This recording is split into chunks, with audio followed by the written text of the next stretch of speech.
Braintree District Council committees. Members are reminded that this channel is set up to make sure that anyone can observe our democratic meetings. Please therefore remember that anyone with an internet connection can watch this meeting at any time. There are subtitles available on the YouTube broadcast. These are generated by YouTube. The Council is not responsible for these subtitles nor their accuracy. There is a slight delay between the meeting and the YouTube broadcast of approximately 30 seconds. Webcasting officer, please can you commence the broadcast and confirm, please? I confirm the broadcast has started. Thank you very much. Good evening and welcome to this meeting of the Planning Committee on Tuesday, the 16th of February 2021. Before we commence with the proceedings this evening, I can confirm that the Council's adopted some basic etiquette rules for its remote meetings, and these are as follows. Please only speak when the Chairman invites you to do so. Members, please let the Chairman know that you wish to speak through the chat function. The Chairman will introduce the speakers in the order at which their request to speak has been made, unless they make a point of order at which we will give way to prioritise. Please minimise all distractions while you are in the meeting. Members, you are asked to mute your microphones when you're not speaking and to consider turning off your video if there is too much interference on the feed and connection to this meeting. Please bear in mind that there may be a lag between speaking and other attendants hearing you.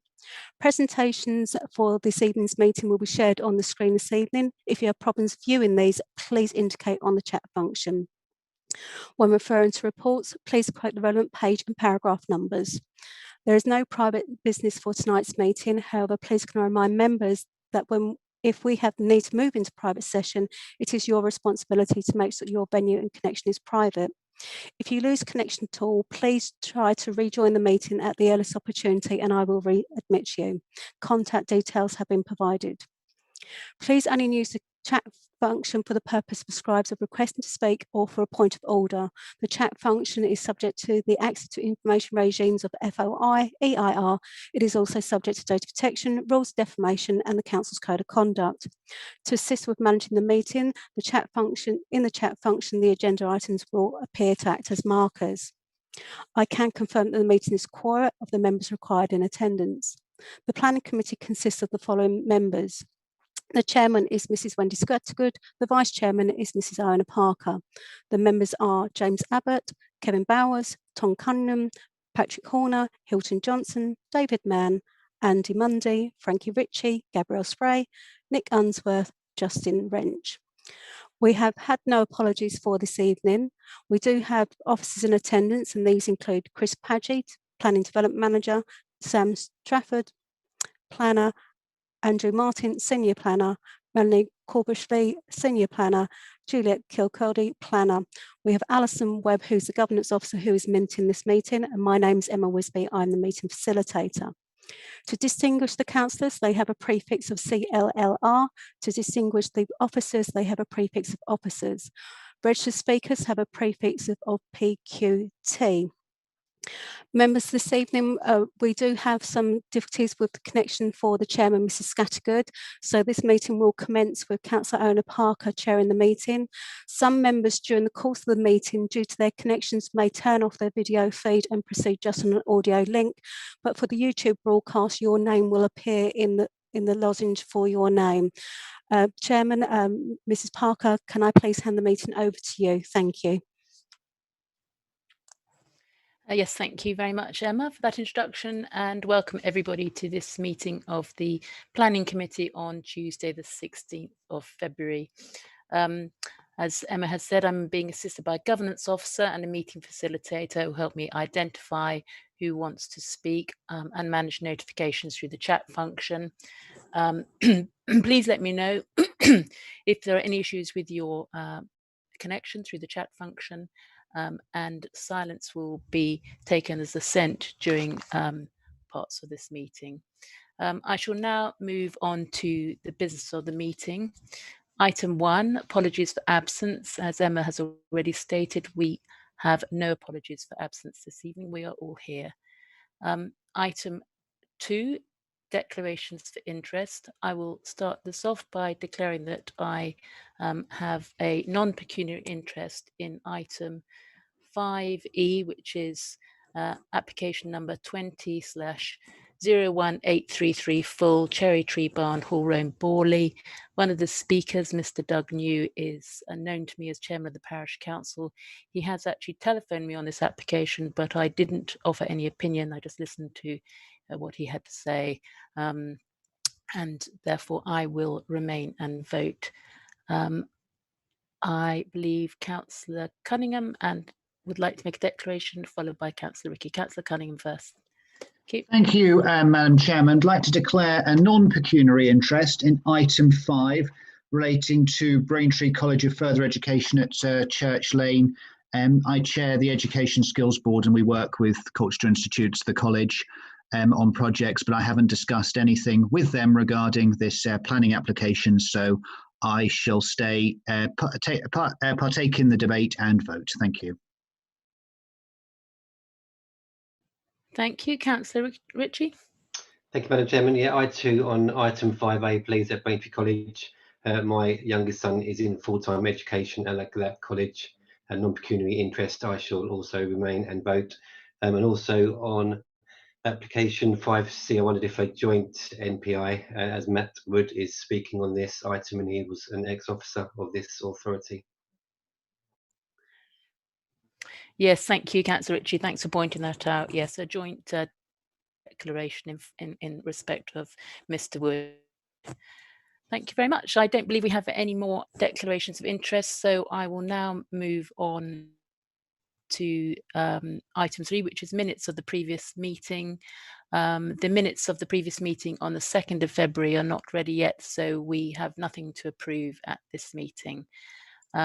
Item 4 is public question time. We have no general public questions this evening, so I'll now move on to item 5, planning applications.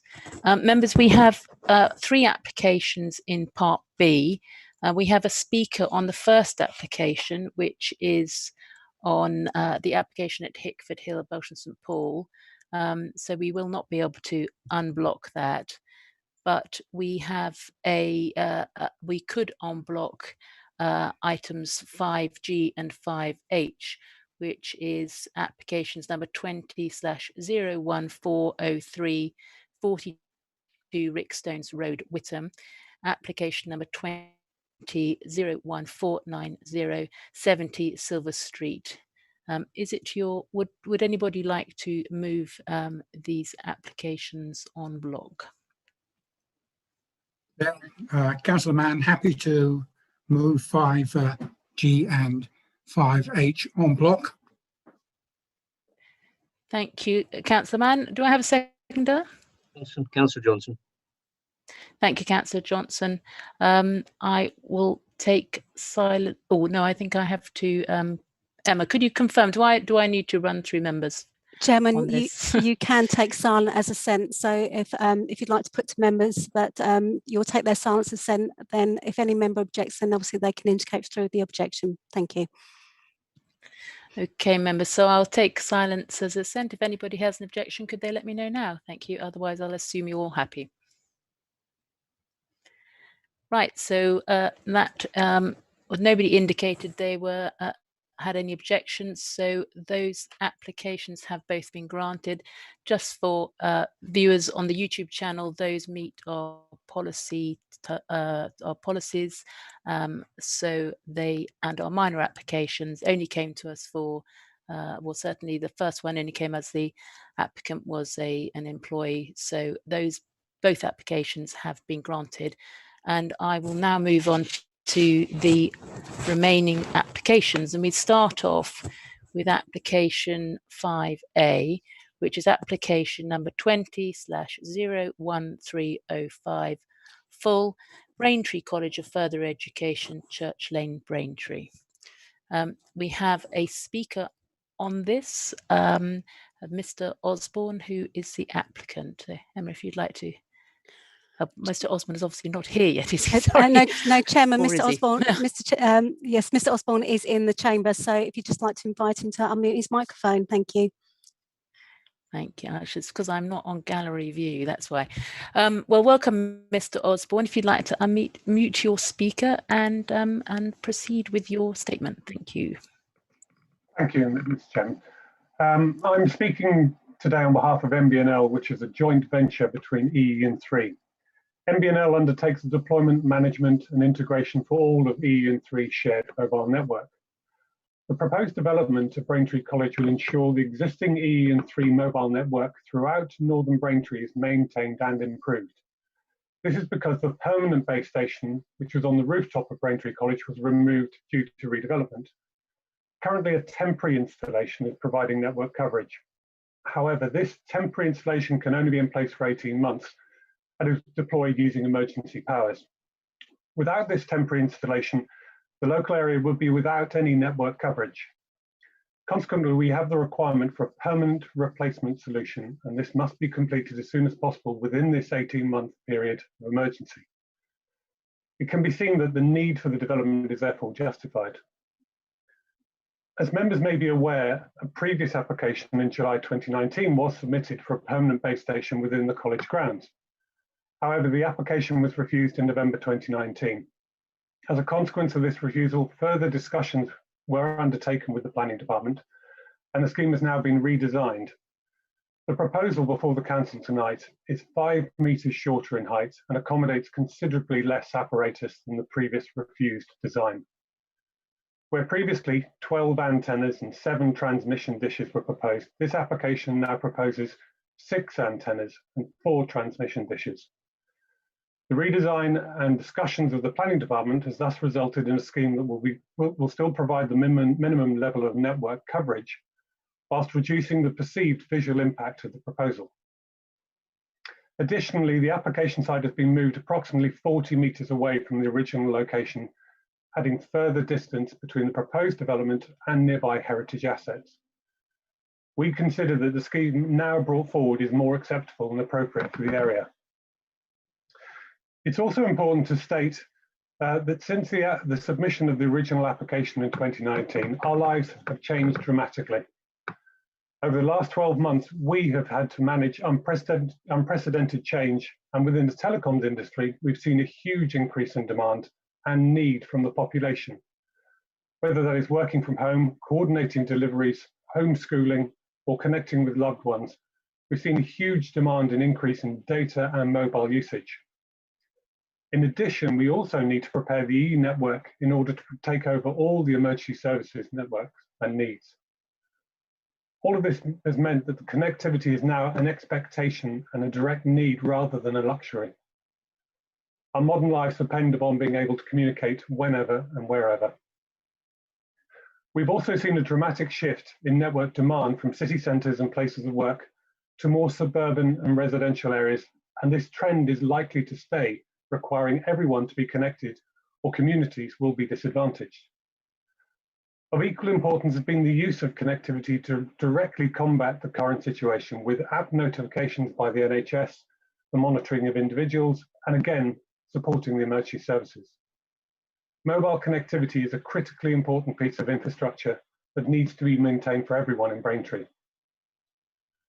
The reinstatement of a permanent site at Braintree College will not only ensure continued network coverage across the local area, but would vastly improve connectivity and capacity on both networks, whilst at the same time bringing 5G to Braintree and future-proofing connectivity. As such, the local area will be at the forefront of network improvements and advancement. As part of the application, photo montages were produced. They demonstrate that although the proposal will be visible from certain public vantage points, being able to see something does not immediately infer that it is inappropriate. We suggest that the proposal presents limited harm to the visual amenity of the surrounding area and has directly addressed the objections to the previous application. It is therefore considered that the social, economic, and environmental benefits that will be brought forward as part of this application outweigh any perceived harm that the scheme may have caused. This is supported by the case officer's recommendation for approval, and we therefore urge members to approve the application. Thank you. Thank you, Mr. Osborne. You're welcome to obviously stay and listen to the rest of the application. So the officer presenting the report is Sam, I believe. So we'll hear from Sam. Thank you, Madam Chair, and good evening, members. I will now attempt to share my screen so you're able to see the presentation. Bear with me 2 seconds. So I'm here to present a planning application at the Braintree College site. The application is for the installation of a 25.1 metre high telecommunications tower accommodating 6 antenna apertures, 4 transmission dishes, 9 ground-based equipment cabinets, all within a secure fenced compound and ancillary development.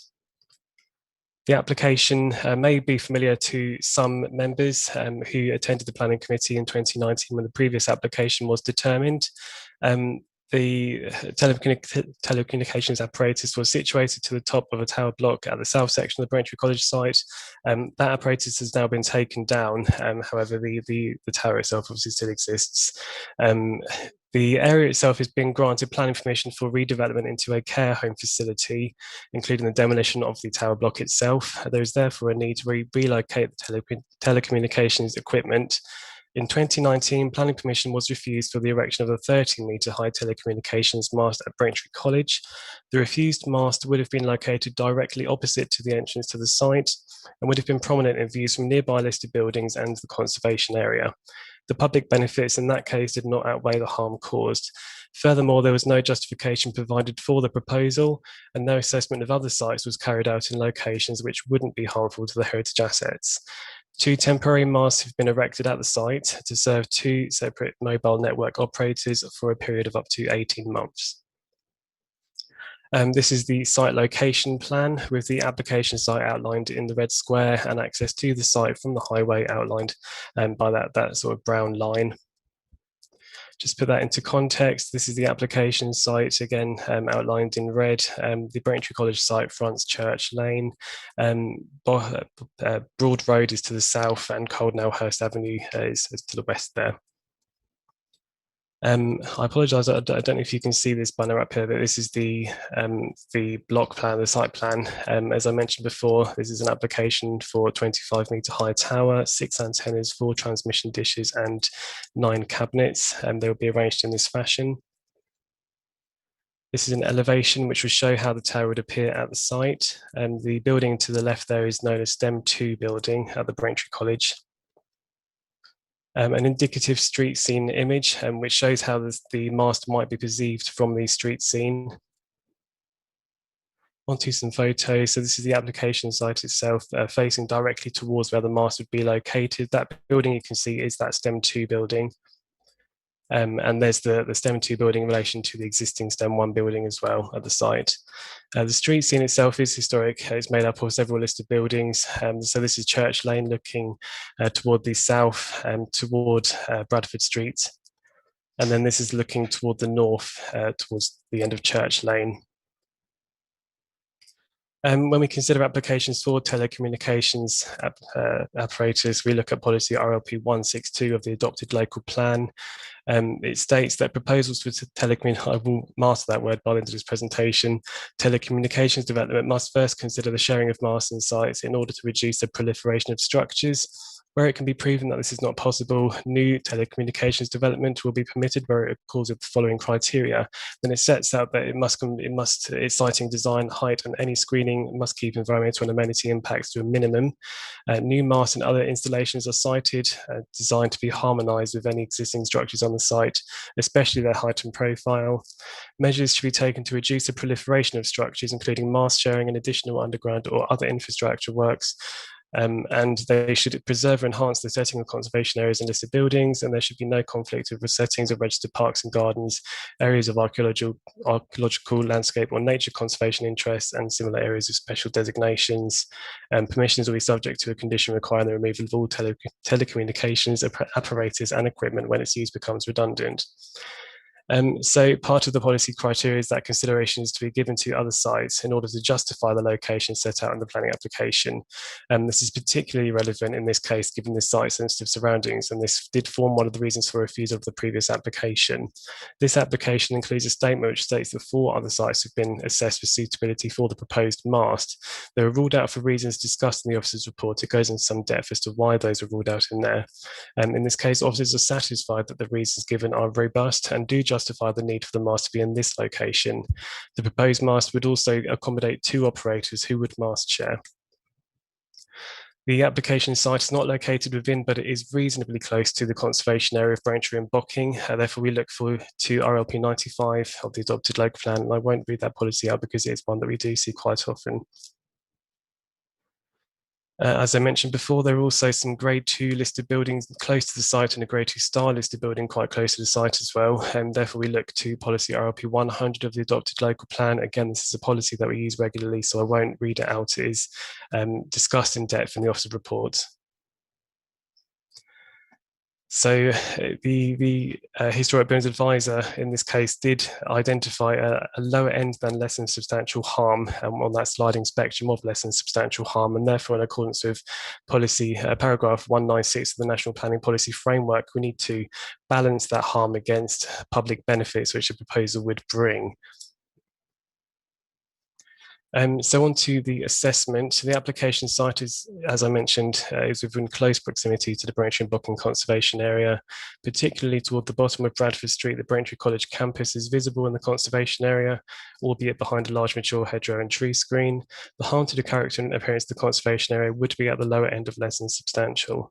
The application site is also situated within close proximity to several listed buildings, the closest being 56 Church Lane. To the south of the site is a grade 2 star listed building known as Bellines. The harm to the setting of these listed buildings again would be at the lower end of less than substantial. In accordance with paragraph 196 of the NPPF, as I mentioned before, this harm must be balanced against public benefits which would come about through the proposals. So looking at public benefits, we found that recent appeal decisions do show that the provision of a permanent and reliable mobile network coverage which provides continued coverage to users of the network is a public benefit which should be attached significant weight. The use of mobile networks, as the public speaker mentioned, has changed since the previous application was determined as well. Reliable mobile network has now become fundamental, with many of us working from home, participating in virtual meetings, using social networking sites and FaceTiming to keep in touch with friends and family far more often. The continued provision of a reliable network coverage in this case would be a material consideration and also a public benefit. Again, this was something which was covered in the previous application, but the demolition of the tower block at the site would not be a public benefit, as it is to be demolished irrespective of whether this application is granted planning permission. So applying all those factors into the planning balance, the proposal officers acknowledge would result in harm to the character and appearance of the conservation area and to the setting of some nearby listed buildings. This harm would be at the lower end of less than substantial, which triggers the need to balance the harm with public benefits in accordance with paragraph 196 of the NPPF. Due to the proposal including an approved development over the previous refused application, being a mast which is 5 meters smaller in terms of height, and in a location which is less visible in the street scene and less visible in the setting of listed buildings and the conservation area, this harm would be less than that assessed in the previous application. The application has been provided with an assessment of the suitability of alternative sites, and officers consider that the evidence is robust in justifying why the mast needs to be located at this site, and therefore the harm would be justified. In any case, the public benefits of this application, which include a permanent, continued and reliable network coverage, which at the present time is more necessary than ever before, would outweigh the harm caused. When considering these factors, the planning balance tips in favour of the proposed development, and therefore officers recommend approval for the application. Thank you. I'm happy to take any questions.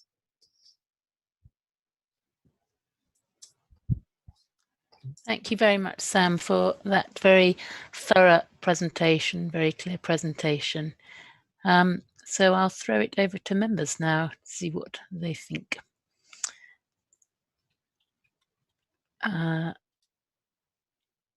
So Councillor Unsworth first. Thank you, Madam Chair. I'm really pleased to see so much attention paid to the historic environment and everything else. But can I ask if there's been any electromagnetic and emission surveys done? There is known causes of issues with being close to towers. This one is very close to the college, a lot of pupils there, and there are standards. Has there been any electromagnetic surveys done when selecting the site? There doesn't seem to be any evidence in the planning application. Thank you. Just to clarify, is that in relation to health risks coming about? Well, health risks and electromagnetic interference and emissions generally. It is normal practice to include or instigate some form of survey when selecting a site for a tower, and there doesn't seem to be anything here for this whatsoever, especially concerning for me when it's so close to a college. Thank you. Thank you for the question. No, there hasn't been any survey carried out with this particular application. I don't believe there was one carried out with the previous application either. Health implications, generally speaking, doesn't constitute a material planning consideration as far as I'm aware, and I'm sure Chris Paggi will correct me if I'm wrong on that.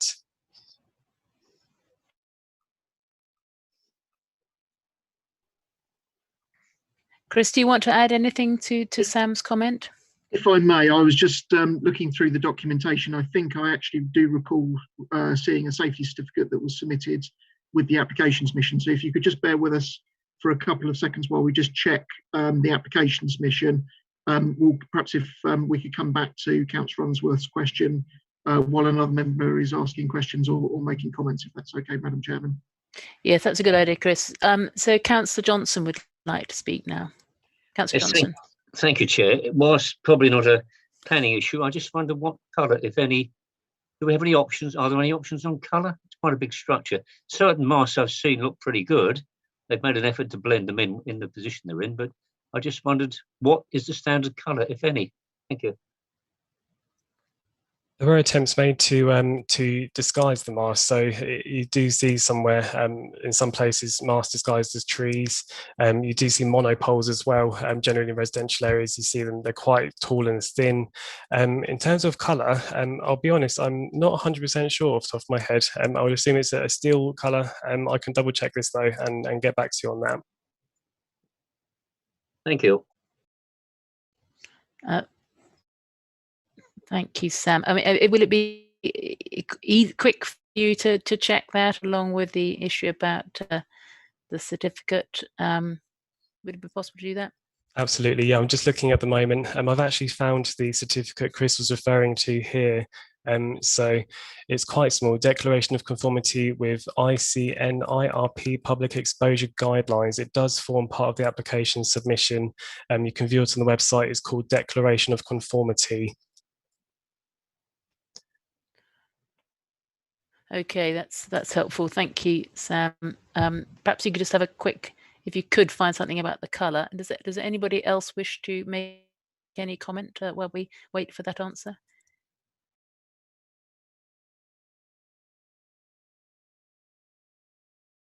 Councillor Mrs. Spray. Thank you, Madam Chairman.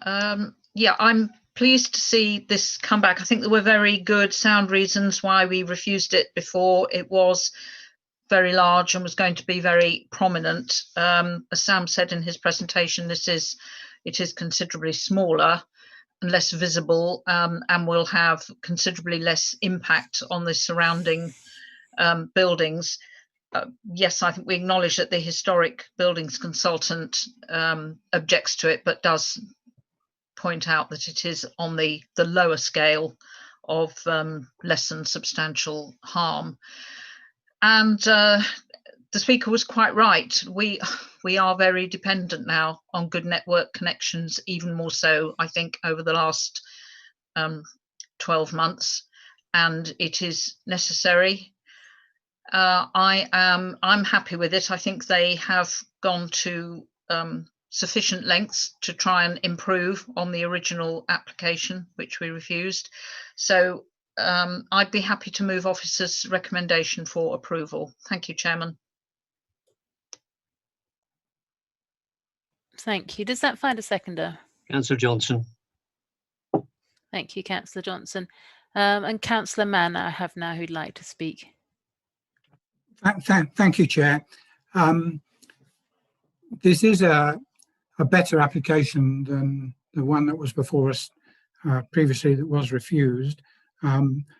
The site comparison is welcome, and I'm pleased to read that the officers consider that information is robust, because it is very significant. I mean, there's no ideal site, is there, for a mast like this, except perhaps on the top of a college tower, which isn't available to us anymore. and I think the applicants made a real effort. I'm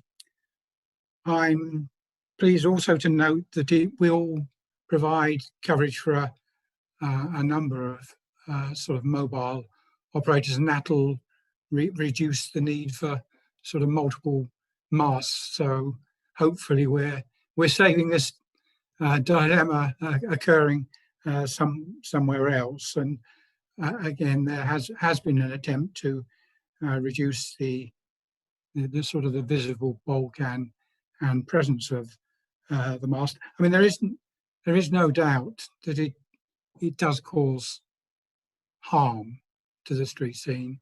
It is intrusive, but as has been said, less than substantial harm according to our advisors. So it's an on-balance decision for us, but I'm fairly confident that the public benefits do outweigh the harm to the setting of those heritage assets. So I shall support the application, Chair. Thank you, Councillor Mann. I don't think anybody else wishes to speak, but Sam, do you have an answer on the colour question for us? Yes, thank you, Chair. So I've had a quick look through the application. There's no specific details referencing a colour. However, I did zoom in on the indicative street scene, which I showed in the presentation. It shows us a sort of a silver colour. So on that basis, I'm happy to say that it would be a silver colour. Okay, that's probably the standard look of these things. So nobody else wishes to speak. So it has been moved and seconded. So I will put this to the vote now.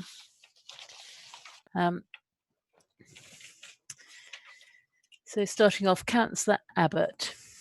For. Councillor Bowers. For. Councillor Cunningham. For. Councillor Horner. For. Councillor Johnson. For. Councillor Mann. For. Councillor Monday. For. Councillor Ritchie. For. Councillor Mrs. Spray. For. Councillor Unsworth. Abstain. Councillor Wrench. For. Thank you, members. That application has been granted. I should just also mention that I haven't mentioned Councillor Mrs. Scattergood, who as now we will have to now record as apologies for absence. Her internet connection has completely let her down, so she will be unable to attend the rest of the meeting. But thank you very much for that. That application has been granted, and thank you, Mr. Osborne. I'll leave Emma to enable you to leave the meeting, and then we will move on to the next application. Thank you, Chairman. I'll just remove Mr. Osborne from the meeting. Thank you, thank you very much, Mr. Osborne, for attending this evening. Thank you. Good night. Well, members, that brings us on now to the next application, which is application 5B, which is application number 20/01343, REM Reserve Matters, the Garden Field, land south of Western Road, Silver End. I don't have any speakers on this application. I think, Emma, that's correct, isn't it? That's correct, Chairman. Thank you. Thank you, Emma. So we'll move on to the presentation, which is being done by Andrew Martin. Good evening, Andrew. Good evening. Thank you, Madam Chair, and good evening, members. Bear me just one moment and I'll share with you the presentation.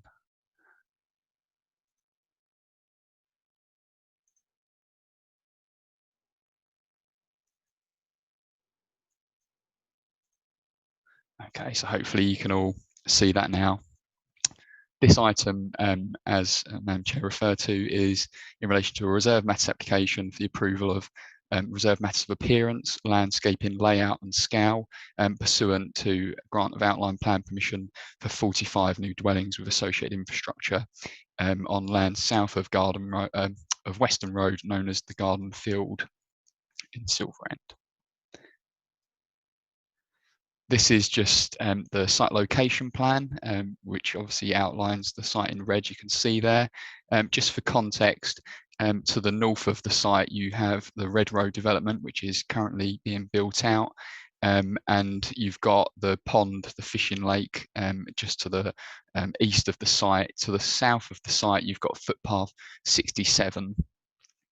To the northwest of the site, you have got the Silver End conservation area, but that's about half a mile from the application site. You do also have a designated heritage asset at Bowers Hall, just to the northwest again, in close proximity, Grade 2 listed building with associated curtilage outbuildings. And you've also got Rivenhall Place, which is just off the screen here, but would be to the southeast, and that's a Grade 2 listed building and outbuildings also. I'll just briefly mention it now, as I don't go into it in too much detail in the report, sorry, in the presentation, but cover it in the report. Those designated heritage assets are considered to be a sufficient distance from the site, so that there would be no harm to those heritage assets as a result of the development, which is been picked up by the council's historic building advisor as well.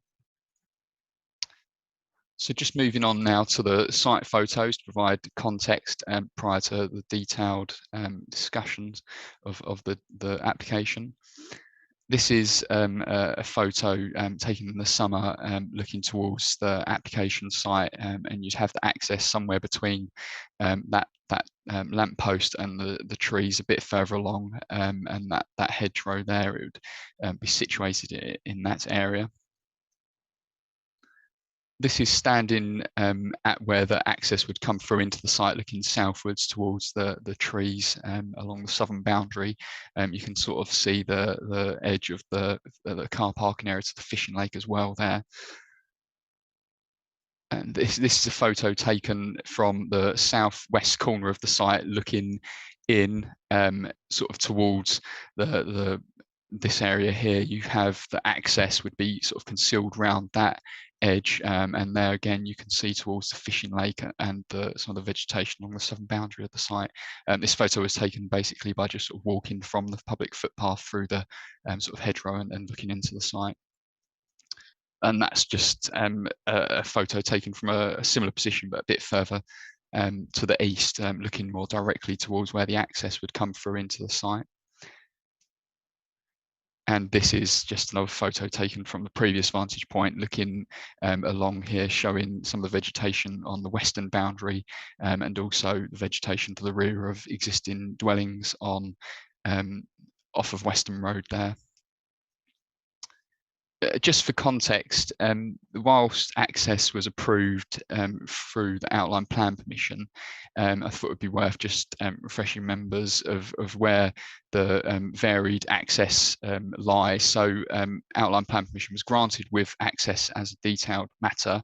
That was subsequently varied to just realign the access point, so it was 1.5 metres further east to accommodate better larger vehicle turning, and also the Red Road site access and the new islands and road layout. And the reason I thought it'd be worth just showing this is that a number of objections were received from the parish council in respect of the access and its suitability for refuse vehicles and the like, but this application wouldn't alter the details that were already approved and which were considered to be acceptable by the Highway Authority. So now moving on to the current proposal, this is the original layout as submitted when the application was first received. And I just really wanted to highlight to members some of the evolutions that have occurred in the layout since it was submitted and how it's come to where it is this evening. With this layout, you can sort of immediately see that there's quite a varied range of materials, the palette of materials for quite a small site. Relatively speaking, there's a lot of variation you can see here already. There was also some general concern in relation to the access for plots 1 and 2 in such close proximity to the access with the junction with Reston Road. And there was also an occurrence here where some of the hard surfacing for those dwellings would have encroached upon the root protection area of 2 or 4 TPO oaks, which are in this corner of the site. I believe one is within the site, one's just on the red line boundary, and then there's 2 others. And the original layout would have included some encroachment into the RPAs of 1 or 2 of those trees. And you can just generally see that there was less, where there wasn't so much of traffic calming measures through the way of the layout. And I'll come on to it later in a bit more detail, but the soft landscaping in terms of hedgerows, etc., weren't too robust as first proposed. And where we've come to now is dramatic change, particularly in relation to the character of the development, which has been refined substantially to really simplify the palette and the architectural detailing to better reflect the existing character of Silver End, which, as we all know, as a garden village, it has some real attractive street scenes which are characterized by their simple repeated designs, tree-lined streets and strong framework of soft landscaping. So what we sought to do through a lot of hard work with and collaboration with the applicant, we've dramatically improved, in officer's view, the design of the scheme and how it would fit in with the village of Silver End. And just a few of the things to point out here would be that the plots were reorientated to take into account the concerns in relation to the root protection area of the TPOs, and also the accesses were set further away from the main access.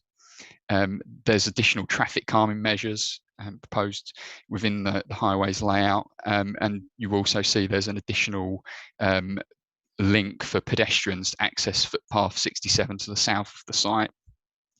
So there's just a few things there that really I wanted to highlight, and while we're on the layout, just to note in terms of the scale, all of the dwellings on site would be 2-storey in height, and there would be, in terms of the housing mix, I must apologise, members, in the committee report I go into the detail of the housing mix for the affordable housing, but I don't actually touch upon the market housing mix. And whilst the housing mix isn't necessarily something we can control for a reserve mass application, I just wanted to highlight that mix to you this evening. So in terms of the market housing mix, there's 5 2-bedroom properties, 13 3-beds, 4 4-bed properties, and 1 5-bedroom property.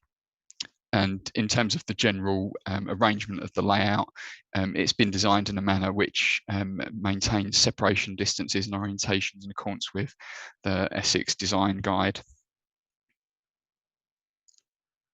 In terms of the housing mix for the affordable housing, that's 40% of the dwellings to be provided on the site will be affordable housing, equating to 18 of the 45, with a mix of affordable rent and shared ownership tenures. As you can see here, the affordable housing is split into 2 clusters, as it were, but officers are of the view that that split is acceptable, and the way they're arranged in the site would be suitably integrated, and their designs would also be provided in the tenure blind manner. And the council's housing enabling officer has confirmed that they are satisfied with the proposed mix and tenure. I just then wanted to, having sort of gone through the layout and discuss some of the concerns that officers had initially, I just wanted to show some changes in the street scenes. So as you can see, I mean, street scene A, that's not too bad, actually. That's sort of a house type that you might well expect to see in the village of Silver End. But as you sort of look through the further street scenes below, you'll immediately notice that the variation of materials and housing designs aren't necessarily sympathetic to the character of the village, which is largely made up of hipped roofs off or flat roofs, and a simple palette of material. So you can see here there's some quite a variation in materials. There's some black weatherboarding, which was considered to be quite alien to the context, and predominantly pitched roofs, and just really some lack of coherence for the street scenes in terms of the variations in porch types, etc. And that's just sort of reflected in these final street scenes for the original submission. So moving on to where we are now, I'm hoping it will be immediately apparent that how far that the scheme has moved on in that respect, because you can see now that whilst there's some punctuation in terms of some variety in the street scenes, the overall impression is one of uniformity and coherence with attractive house types that relate well to the character of the village. Flat porch or flat roof canopies to all dwellings, and removal of some of the details that weren't considered to be appropriate, such as the weatherboarding. Inclusion of chimneys as well on key plots, and some additional architectural detailing, which I'll come on to shortly. And that's just another set of street scenes there, which show sort of the greater degree of coherence through the street scenes. So I'll try not to spend too long on these, as we've just gone through the street scenes, but I thought it'd be worthwhile just showing members the various house types proposed. I haven't shown them all, but these are the main variations, and there's some subtle differences between them. But there would be the affordable housing types, so you can see how they are there. And when I come on to the next slide, you'll see that actually they're very similar, if not identical in some instances, in appearance to some of the market house types. So you can see there just some of the detail that's proposed in terms of the hipped roofs, chimneys, and the like. There are obviously, as can be seen here, some instances where there'll be garages with some accommodation above, but we've worked with the applicant, and those have been provided with flat roof dormers, sort of being keeping with the flat roof porch and canopy designs.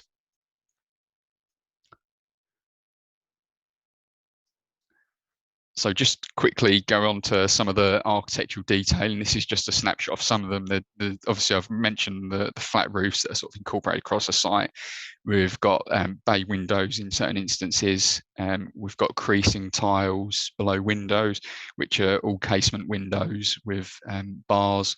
And you've also can see there some protruding brick detail, brick banding, soldier course headings, and the materials for the flat roofs would be, I believe, would be, sorry. So yes, they'll all be with the metal roof to sort of be in sympathy with the lead roofs. And then just moving on to one area that's really come on leaps and bounds as well, would be the internal amenity proposed. Originally, as submitted, the application provided for 70% of the properties would be in compliance with nationally described space standards. Through conversations and discussions with the applicant, the scheme was revised, and now 100% of the dwellings on the site will be provided in compliance with nationally described space standards. And a great portion of them would also meet Part M Category 2, meaning they would be accessible and adaptable for the future. I believe that's 30 of the 45 dwellings proposed, and all of the affordable housing. In terms of the landscaping, soft landscaping and trees as well, existing and proposed, this has been another area that's been subject to revision during the course of the application. This is a shot of the original landscape strategy, and one of the main differences that have occurred has been the thinning of some trees along this rear of plots 30 through to 45. and I'll show some more detailed screenshots from the arboricultural report shortly. But that was following response from the council's landscape officer, which on assessment of the application determined that that would be a rather impractical assessment with those trees, some of them being in such close proximity to the rear building line of properties, and from an officer view as well, wouldn't necessarily be desirable from amenity terms.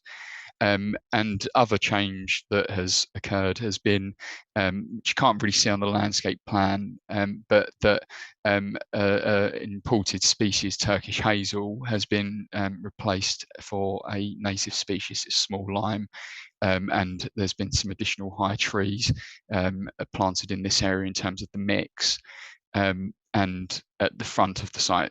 And then another noticeable change as we move on to the landscape proposal as it is now, you'll note that nearly all of the properties now have hedging to the front of them, which was considered to be a noticeable improvement from officer's perspective.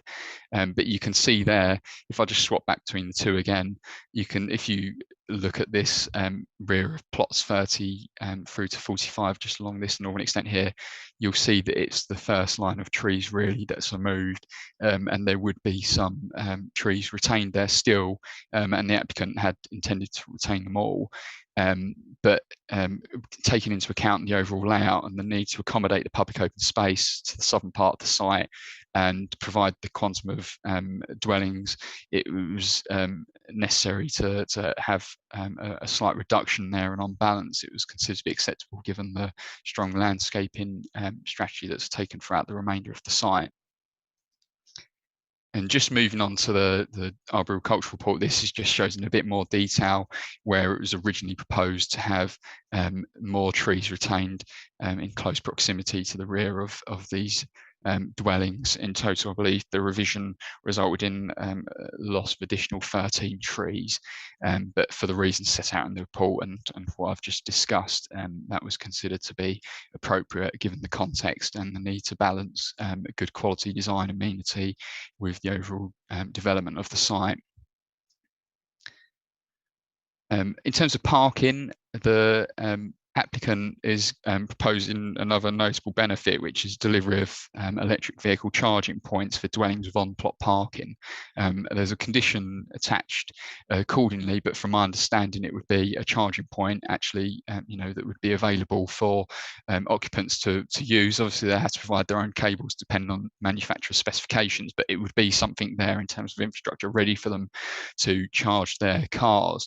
The only dwellings it wouldn't necessarily be provided on are those that wouldn't have on-plot parking due to the difficulties of those that have, say, parking to the rear, and I think that only affects approximately 4 of the dwellings on the site, but there is a condition to secure the details of the electric vehicle charging. Cycle parking would also be provided in accordance with standards, and that would be provided in the form of the garage or a secure shed. Not all of the garages, it should be noted, meet the space standards in terms of their dimensions. However, for those properties, they've still got sufficient on-plot parking to meet the requirement of a minimum of 2 spaces per dwelling for a 2-bedroom house or more. And just by way of a brief update for members, the committee report notes that plan permission wouldn't be granted subject to the decision tonight unless HRA payment had been received. I can confirm that since the publication committee report, the council is now in receipt of the applicant's HRA payment to the sum of £125.58 per dwelling. So that has now all been secured. So just to summarise, outline plan permission was granted and subsequently varied. Since submission of the reserve mass application, the proposed event was evolved significantly to address concerns raised by officers and consultees, and there's been no objections from statutory consultees. Officers are of the view that the layout, appearance, scale and landscaping are of a high quality and would respond positively to local character and distinctiveness, and future occupants would benefit from a very good standard of amenity, including 100% compliance with nationally described space standards. An acceptable relationship will be maintained between the proposed dwellings and the existing neighbouring dwellings bordering the site, and the provision of sustainability measures such as EV charging, cycle parking and Also, I should briefly mention photovoltaic panels, and officers recommend that the application for reserve matters is approved subject to conditions. Thank you. I'm happy to take any questions. Well, thank you very much for that very thorough presentation, Andrew. It's very interesting and to see some of the detail, actually. So, members, so first person wishing to speak is Councillor Abbott. Thank you, Madam Chairman. I've got quite a few points to make, but I'll try and be as succinct as possible. I've represented Silver End as a district councillor for nearly 22 years now, and the last few years have been really difficult. It has been an abject failure of the planning system at all levels to deliver appropriate levels of development to the village. This site takes the total number of consents in Silver End to over 500 houses. And this is a village which in the draft local plan was downgraded from its previous status to another village. In other words, it wasn't considered to have sufficient facilities within the village or employment, etc., to support a large extent of development. And yet that's what we've got. And in fact, we know there are further applications to come, and all of this has happened while a large brownfield site sits in the middle of the village derelict, which we all want locally to be redeveloped. It is, you know, the failure of the planning system with neon lights and flashing and ringing bells going on all at the same time. And what's worse is that not one of these sites offers anything in terms of on-site facilities. So we have a doctor's surgery which is well over capacity, which the district council own, but there's no plans to expand it that I'm aware of. There's no new school, there's no new preschool, there's no new community building, there's no shops, there's nothing. They're housing estates, which fine, provide housing, I accept that. But much of this development is in the wrong location and it's of the wrong type. Now, this site was unallocated in the draft local plan. Now, I appreciate it's got outline permission, and I don't dispute that. It's a fact it has, and that therefore, a reserve matters application is going to come forward at some stage. However, this represents a significant incursion into the countryside. Those members, hopefully, who are familiar with the site, perhaps have had a chance to also look at the area from an aerial perspective, would see that this is part of the meadow and parkland setting of Rivenall Place. Now, it's not within the curtilage of that, but it's part of that broader countryside Councillor environment. Abbott. Yes. Councillor Abbott, sorry, but I'd just like to remind you this site has got outline planning permission. We seem to be rehearsing a lot of the arguments that were raised at the outline planning permission. So could you try to restrict your comments to this reserve matters application? That's what I just said, Madam Chairman. That's the very words I just said, that I'd accepted it's got outline permission. Yes, but we've just heard quite a lot about the principle of the site. So could we just confine future comments just to the reserve matters?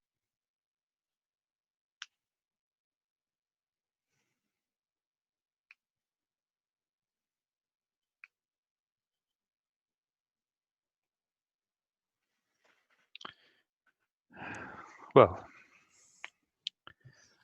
my first question to the officer is, as part of that matter, the fact that it's providing an incursion into the countryside, is there appears to be a boundary which is very weakly defended to the first of the pits, the Silver End front pit. That water is extremely deep. What measures are in place to prevent people going over that boundary into the pit, particularly young children? The design of the housing and the street layout, I would agree, is generally acceptable, and congratulations to the officers for all they've done in that respect. There's also some other good aspects in terms of the traffic calming, that's welcome. And this site does have a better market housing mix than some of the others we've looked at. As officers will know, I made representations on previous applications, but not this one. about the access. I don't believe the access is safe. I appreciate the County Council have allowed it to go forward, but the particular concern we have locally is the juxtaposition of this access, the Redrow access diagonally opposite, and the boundary between the 60 mile an hour and 30 mile an hour change in speed limit. But obviously it's going to be a matter that we will wait to see what happens with regards to how safe that is. It is also good to see that there's some cycle parking and car charging. That's good to see up front. It's mentioned that there's solar PV, but can the officers say how many? I know there's a condition requiring detail, but how many of the plots are expected to have solar PV? There's a good level of open space, and there's a good level of affordable housing, which I support. Two matters which, again, so I've asked two questions, two further matters I'd like to ask officers questions on, please. There's no detail at all on external lighting. I've seen there's a document entitled something like lighting and street furniture, but I believe officers are saying that's not part of our consideration tonight. This is directly next to a priority habitat as defined by the government, in other words, the lakes. The broader Rivenhall Place and surrounds environment, which I mentioned earlier, has professionally identified 6 species of bats and 4 species of owls, including barn owls. So what reassurances can we have that when this comes back for discharge on lighting, which I believe is going to be an officer decision, it won't come back to members, that an appropriate design is ensured? And I particularly ask that because the lighting design on the Redrow site, despite officers saying that there had to be a back corridor, has absolutely been woeful. I mean, seen from a distance, it's completely inappropriate lighting design on the Redrow site, and I've asked officers to try and deal with it, but nothing's improved. So what reassurances can we have on this? Finally, Madam Chairman, my final point, why, yet again, have we got a site, just like we had at the last meeting in Hatfield Peveril, when internally there's virtually no constraints at all? It's effectively grassland. And yet we are, and officers have actually asked for more tree removal. Now, if I've been through the tree report, and thank you to the officer for putting up part of it on the screen just now, the developer relies on some of the groups of trees beyond the red line boundary in his assessments. If you take those out, I believe it is the case that the majority of hedges and trees on this site are to be removed. Now, how can we possibly get into a situation yet again where we as an authority which has very strong policies on climate change, habitats and tree protection are allowing a situation to come about where a site which has very little internal constraints to have the majority of the trees and hedges removed, and when the council has gone even further to require more than the developer wanted to remove? Surely the answer to that would have been internal configuration to try and move the houses back from those trees. Thank you, Madam Chairman. Thank you, Councillor Abbott, for those questions. I've made a note of quite a lot of them, but if we miss any out, please let me know. Before I move on, Andrew, would you like to address those questions? Thank you, Madam Chair, and thank you, Councillor Abbott, for your questions. Just in terms of, I'll run through them in turn. In terms of the preventing future occupants from accessing the pit in use for Fishing Lake, apologies, I didn't show it as part of the presentation, but it is on the application submission and public viewable documents. There is an enclosure plan which shows that there would be a 1.8 metre high boundary fence, from understanding, that would be erected along that eastern boundary of the site to prevent anyone from accessing that site in particular. In terms of the point on the photovoltaics and how many would have the solar panels, the reason I can't answer that question honestly in terms of the exact number at this stage is from conversations I've had with the applicant about the final detailing of that. They provided an indicative plan in their sustainability appraisal which showed a large proportion of them having them on the roof, but it will be subject to final calculations, and they will need to assess the measures of the properties and their construction in terms of fabric first, and it may not be that all of them will require solar panels in order to meet the required building regulations, but those where it is necessary, they'll be providing details of those prior to occupation of development. I believe that would be the word and the condition from memory. So, and in terms of the external lighting, that would, I note the point about why we haven't got that. There was some detail submitted with the application which showed a lighting strategy, but it wasn't necessarily to the level of detail would be expected for wildlife sensitive lighting strategy. It was more for indicative purposes to show sort of the design of the lighting they'd be going for and rough indications of where it might be sited.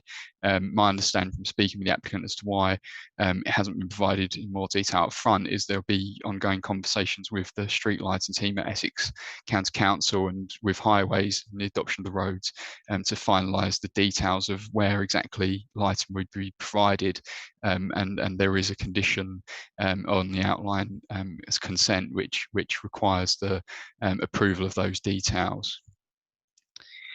And finally, on the point of the tree removal, I do appreciate and I do fully understand the value of trees on sites and the need to retain them. I think in this instance, it was one where it was carefully balanced.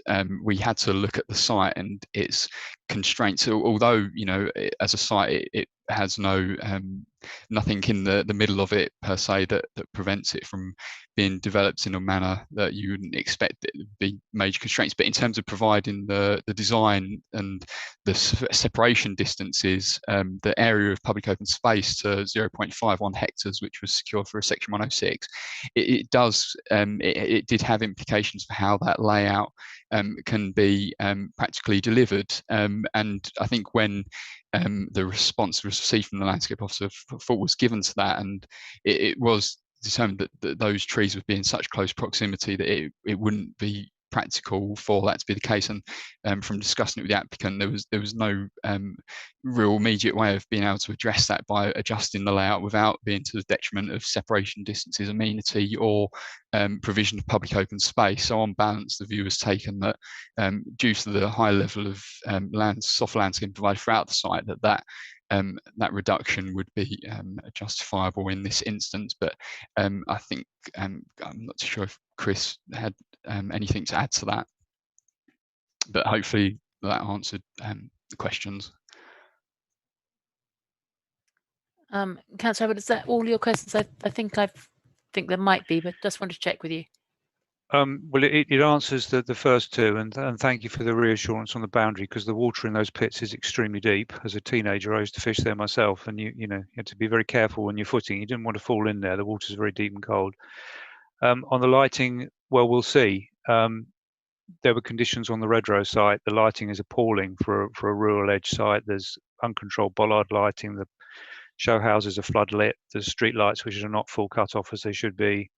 The street lights along the road don't have baffles. So I can only hope that Braintree District Council and Essex County Council do a lot better on this one.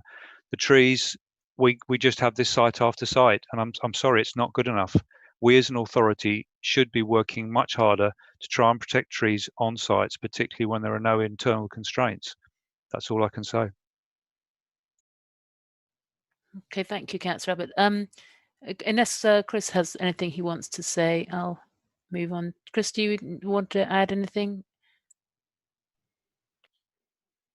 Thank you, Madam Chairman, just for allowing me to just come back on that point. I accept the concern that Councillor Abbott's raised. I think Andy is slightly downplayed in responding to the question, actually, how that the quality really of the design and layout of this scheme, which I think is really high quality, and an awful lot of work has actually gone into this particular scheme to deliver a suitable site for Silver End.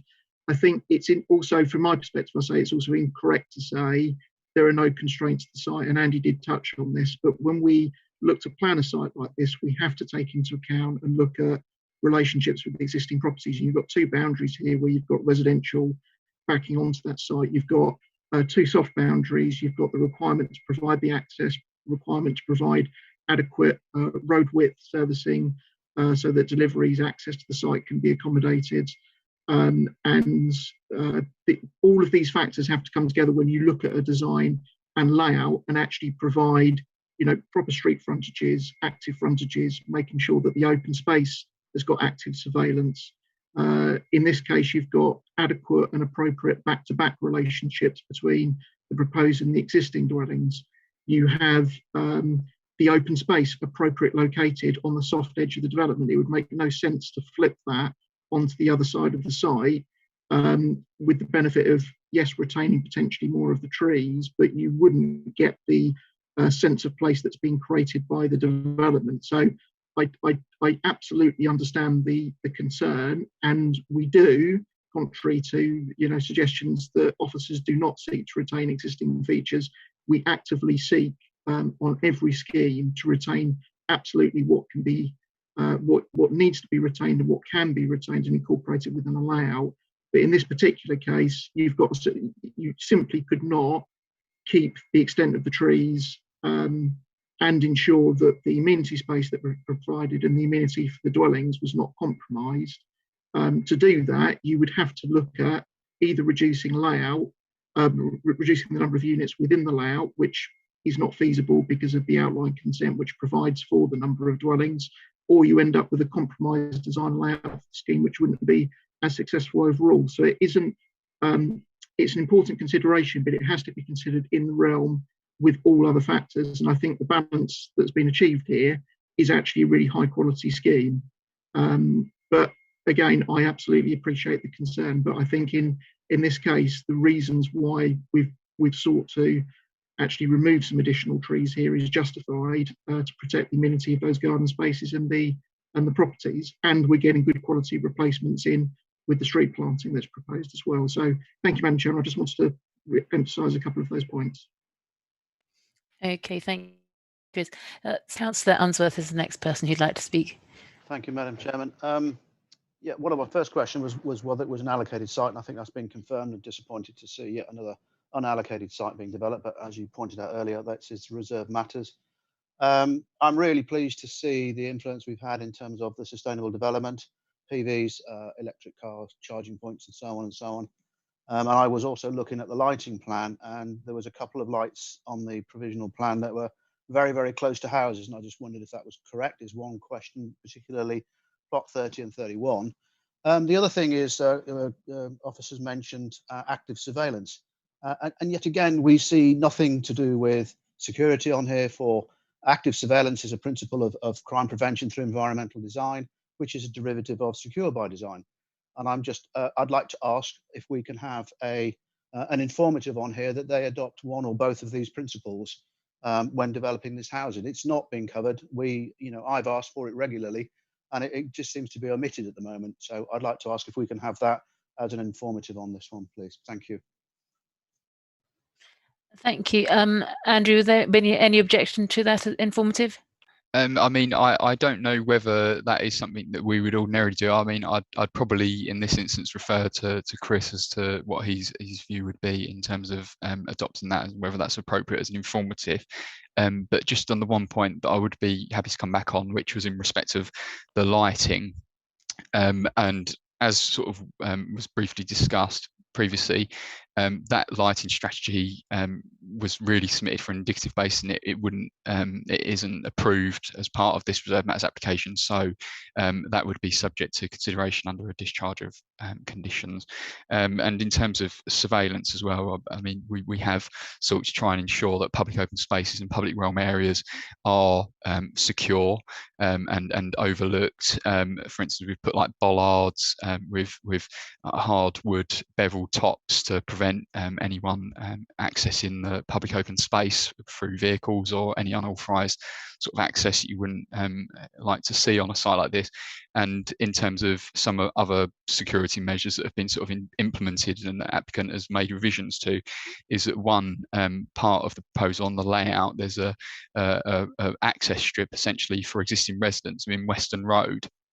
to maintain access to the rear of their properties. That was originally proposed as being open to the public, but the applicant has agreed to put keypad lockable gates on that to ensure that that's only accessible for intended users. So security has been a consideration in terms of the overall layout, but as I say, I'd refer to Chris as to whether or not we'd be seeking to attach an informative to that extent.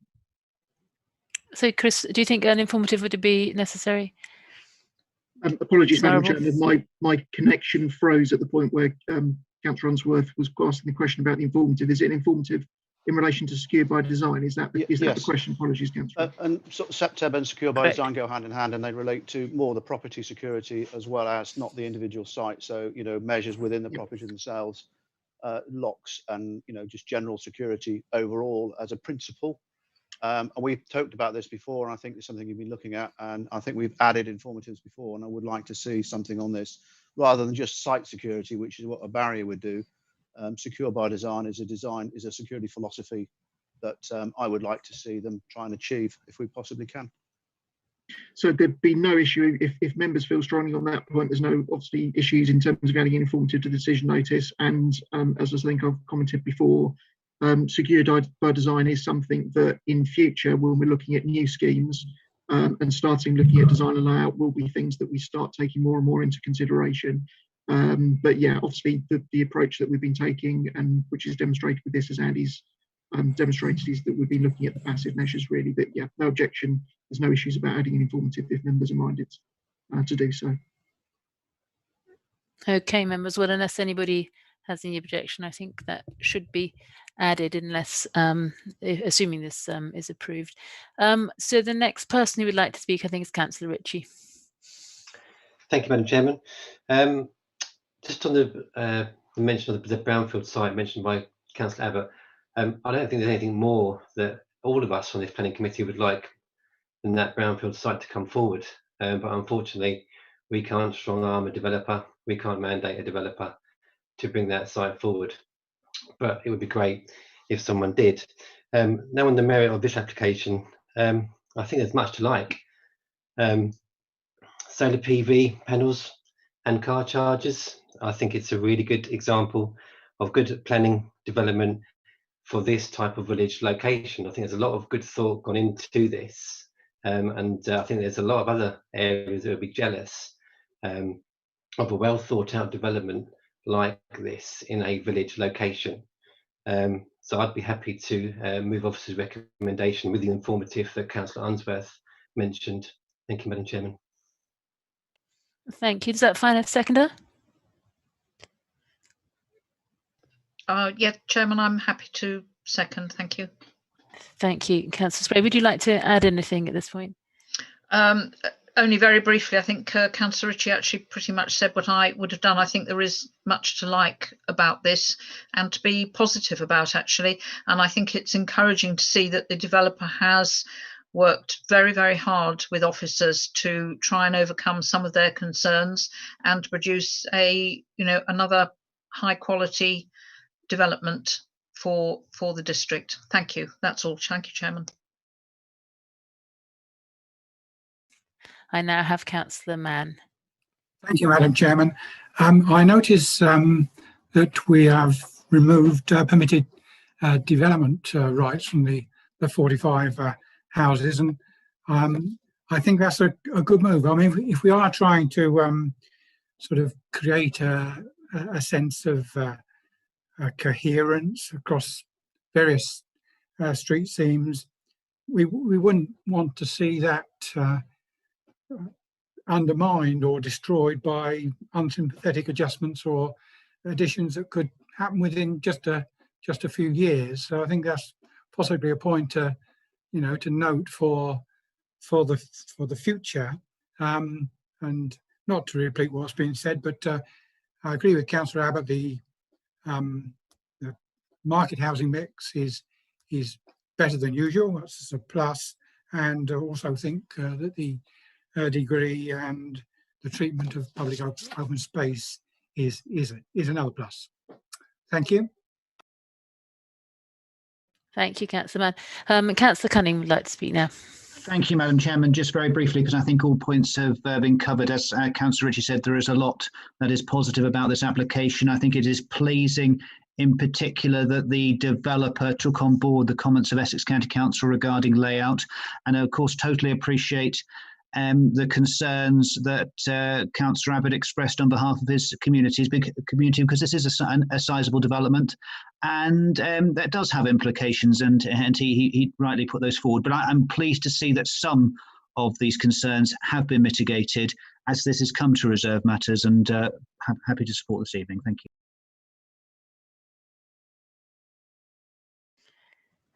Thank you, members. I don't think anybody else, would anybody else like to speak, or I think probably we've covered everything. I just would like to say myself that I commend really the officers and the applicant for working so well together to produce such a high quality scheme, having also noted the points that Councillor Abbott made about Silver End in general.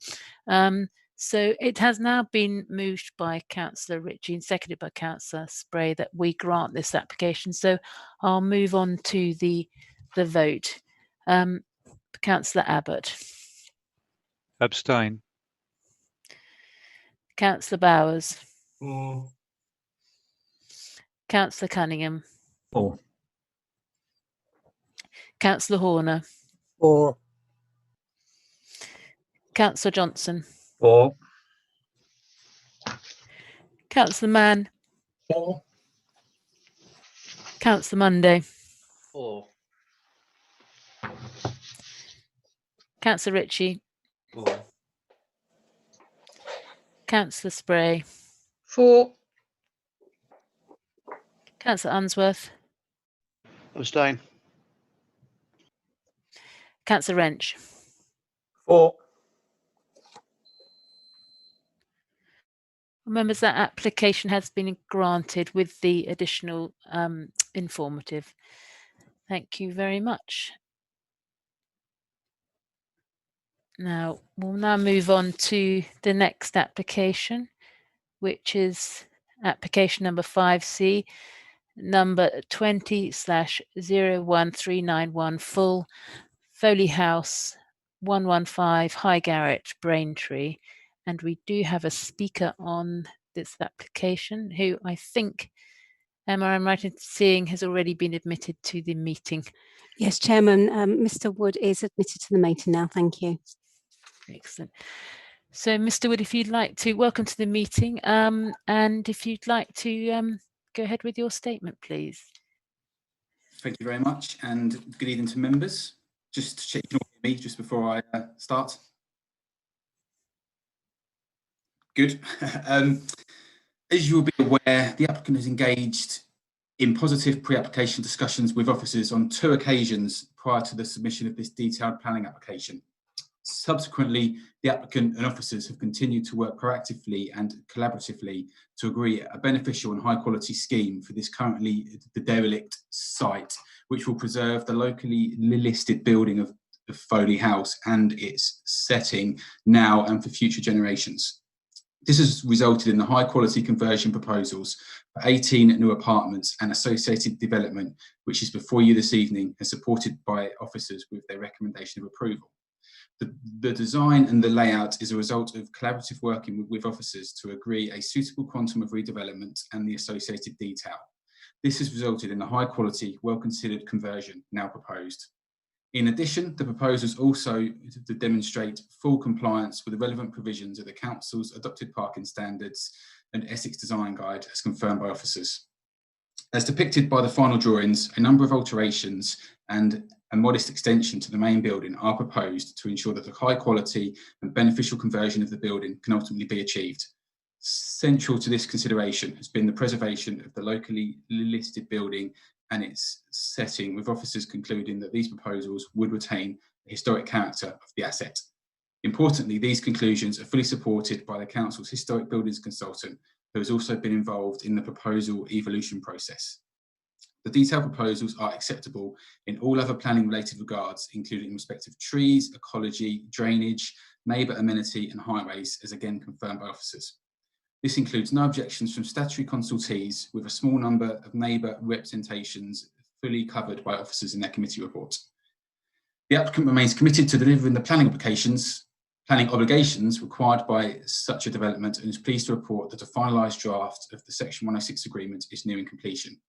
It is important to highlight that this includes contributions towards healthcare and open space, as well as appropriate mitigation in respect of HRA considerations. It is also important to highlight that no affordable housing contribution is required from this development, given the government's vacant building credit provision as confirmed by officers within their committee report. In conclusion, these detailed proposals represent a sustainable and policy compliant form of redevelopment in line with adopted and emerging local plan expectations, as well as those as the NPPF.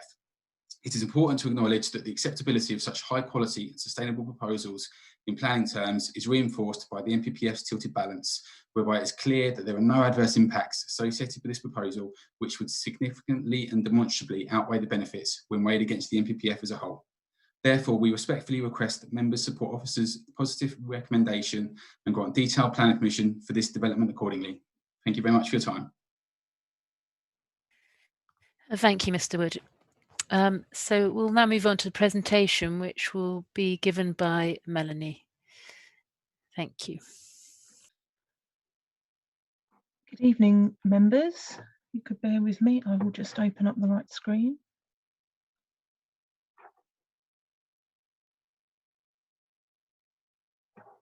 Now, why is that opened on that screen?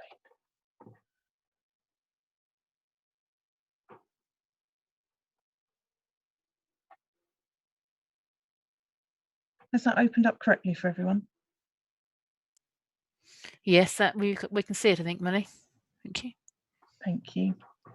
Okay, good evening, members. So the application before you this evening is for the conversion of a property known as Foley House into 18 residential dwellings and associated development.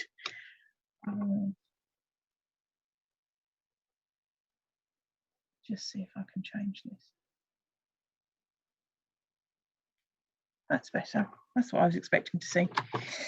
Moving on to the second screen. So this is the location plan. I would have thought most of you will be aware of where Foley House is. If you're not, it's if you drive north from Braintree along High Garrett, and just where the road splits in two, the road going up to Sybil Headingham and then the other branch going to Halstead, there's a large house that used to be a care home up until a few years ago. On your left-hand side, and that is Foley House. It's fairly visible within the street scene, and as you can see on here, this is the main entrance, vehicular entrance. Chairman, I don't know about anyone else, but my screen hasn't moved. Yes. No, we're stuck on the first messaging as well. Oh dear, what have I done? Stuck on the wrong? first. Manley, you're still on your opening screen of your presentation. So we still see you. And the location plan is wonderful. I'm really horrified that you were missing out on the location plan. What's right? Okay, I'm a bit flummoxed now. Okay, Malik. So at the moment, are you working on two screens, or are you working on a sole screen? No, I've got two screens. Okay, it's causing the problem. It's possible that you are sharing the incorrect screen. Possibly. It wouldn't surprise me. Okay, so that the document you're now on is the location plan. Yeah, it's because I shifted it over, because then I was looking at the screen without the camera. Okay. Right, bear with me. Could I ask you to start your presentation from the beginning, please? Thank you. I will. Thank you, members, for your it understanding. It won't be as good as first time round, but we'll try. Right, let me go into this one here. Right. Can everyone see the location plan? We can, thank you. Yay. Right. So I would think most members are aware of where Foley House is, but if you travel north from Braintree along High Garrett, it's the large house on the left-hand side, just where the road and the traffic lights are, where the road splits in two, with one road going up to Sybil Headingham and the other going to Halstead. And Foley House is the large property on the left-hand side that its most recent use has been as a care home, but that ceased a few years ago. This space here to the south of the main building was previously used as the car park for the property, and then this is the main vehicular access to the property from High Garrett. Moving on. Can everyone see the block plan? Yes, Melanie, if Thank you'd you. like to Okay, proceed, that's thanks. fine. So this shows a bit more detail in relation to the proposals before us this evening. We can see to the north of Foley House, there is the existing sort of landscaped area, which does contain some protected trees, will be retained. And this whole of this space will become private amenity space for the residents. And then to the south, the existing use of car parking will be used in its current form. It's a fairly ad hoc space. There isn't any marked spaces. So as you can see, these spaces will be marked out and regularised, along with additional landscaping to soften that space. Also on this block plan, you can see that there is a cycle store to the north, and this building here is the refuse store, and I'll provide further details of those buildings later on in the presentation. Moving on. So these floor plans and roof plans show the building as it currently exists. So you can see that the vast majority of the building is currently divvied up into fairly small rooms, as you would expect within a care home, with then shared facilities such as bathrooms. Having walked around the building, a bit spooky, as no one had been in there for a while.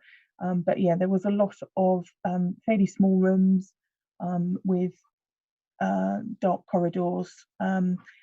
This end of the building, which is the building that, or the end of the building that you would see, which is most prominent off of High Garrett, they've got the largest rooms with the high ceilings, as you would expect. As you can see from High Garrett, the building is fairly prominent, and so within the conversion, a lot of those spaces luckily have been retained, and we'll see those floor plans in a few slides' time. So moving on, the next few slides show the existing elevations of the building. This is the building when viewed from the north, so from the area where the protected trees are. This is to the south, which is from where the existing car parking area is. This is the elevations as you would see them from a development called the Paddocks, Foley Paddocks, where there's a number of conversions. And then this is the main elevation that you would see from High Garrett when you're waiting at the traffic lights to move northwards. So moving on to the proposed elevations. So there isn't a huge amount of difference between most of the elevations between what was existing and proposed. The main difference really would be is there is a first floor extension proposed over this portion of the building. And I think there is some a dormer window proposed here. On the whole, the elevations are remaining fairly similar to as they are at the moment. So moving on, this is the elevation from that you would see from the car park. So again, this is the extension element. You can also see that there have been some improvements on this elevation. There was a fairly ugly flat roof lift extension that was added in here, and that's going to be removed. This shows you the view from the car park with the landscaping once it's been implemented. This also shows you the elevation from Foley Paddocks. And again, this is the extension element. So going into more detail in terms of the actual floor plans, these were the rooms where I was talking about them having the high ceilings and the grander features. And so what has happened is on the ground floor, these have all been retained and incorporated into two flats on the end here. You will also be able to see on here that an existing outbuilding unfortunately has been demolished to ensure that the resulting relationships for the flats that overlook this space are acceptable. I have got some photographs of that existing outbuilding, and they'll follow in the presentation. Moving on, this is the first floor. So again, on this first floor, there was the introduction of some masonettes in this end of the building. So the original part of the building that had been less divvied up by the care home use. And so they have been able to utilise the roof space that sits in the second floor and create some quite unique apartments within this end of the building. And then this is the top floor. So these are the bedrooms and en suites that are proposed for the masonettes. And then there are 2 further flats up here, 17 and 18. This is the proposed roof plan. So you can see where there are some new dormers proposed. And then this is the new roof proposed for the first floor extension.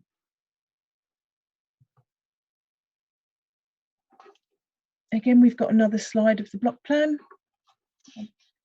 I've been through that before, so I won't go through that again. So these are the details of the cycle store, which is proposed to the north of Foley House. These have been revised during the life of the planning application to make them more traditional in appearance, with a fairly simple design and a simple gabled roof.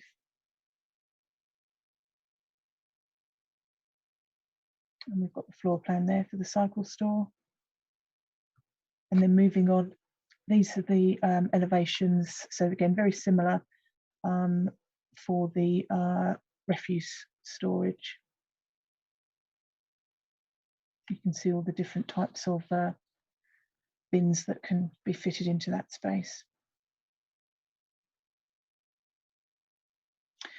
So there was a late rep that was forwarded around to you all that came in from number 3 Foley Paddocks, which if you can see with where my cursor is, the little hand, this is number 3 Foley Paddocks. So this originally would have been one of the buildings that was built in connection with Foley House when it was originally lived in back in the day. But a number of these buildings have now been converted into residential uses, and the concerns really of the residents who live at number 3 was that the view from their property would change and would be unacceptable. So what I've provided here is screenshots of what the view is at the moment. So again, single story element here of the building with gable roofs, and you can see the bottom picture here shows that it would, following the extension, it would result in a 2-story building. Despite this change, officers are content that this is acceptable, and although the outlook from number 3 Foley Paddocks would change, it wouldn't change to a point where it would be unacceptable, and officer recommendations still remain the same as set out within the committee report. We'll now turn to some photographs of the site.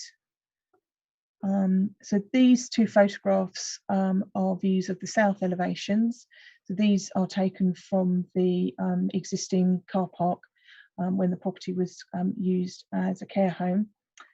So this is the fairly unsightly lift section that's going to be removed. And then it's above this section here where there's also going to be the first floor extension. These are photographs of the northern elevations of the building. So where I'm currently standing will become all private amenity space for the residents. And there I have also got some photographs of the grassed area where the existing trees are on the following slide. These are photographs of the small outbuilding that is going to be demolished to ensure that the relationships for the proposed flats near to this corner of the site, the amenity for those flats is maintained. These photographs here show the protected trees that are going to be retained, and there'll be an element of maintenance. As you can see, it's fairly overgrown at the moment, so there may well be some need for some trimming and some tidying up. But this whole area to the north of Foley House will remain as a private area for the residents of the flats. So these photographs here, I'm standing with Foley House behind me, and I'm looking towards the new car parking area for the flats. So in this photograph here, High Garrett, the road is to the left-hand side here. You can see it's fairly overgrown, and this was a few years ago, so I suspect it may well be a little bit more overgrown now. So as our previous speaker had mentioned, there is a section 106 proposed, and the heads of terms relate to a healthcare contribution towards a Church Lane surgery.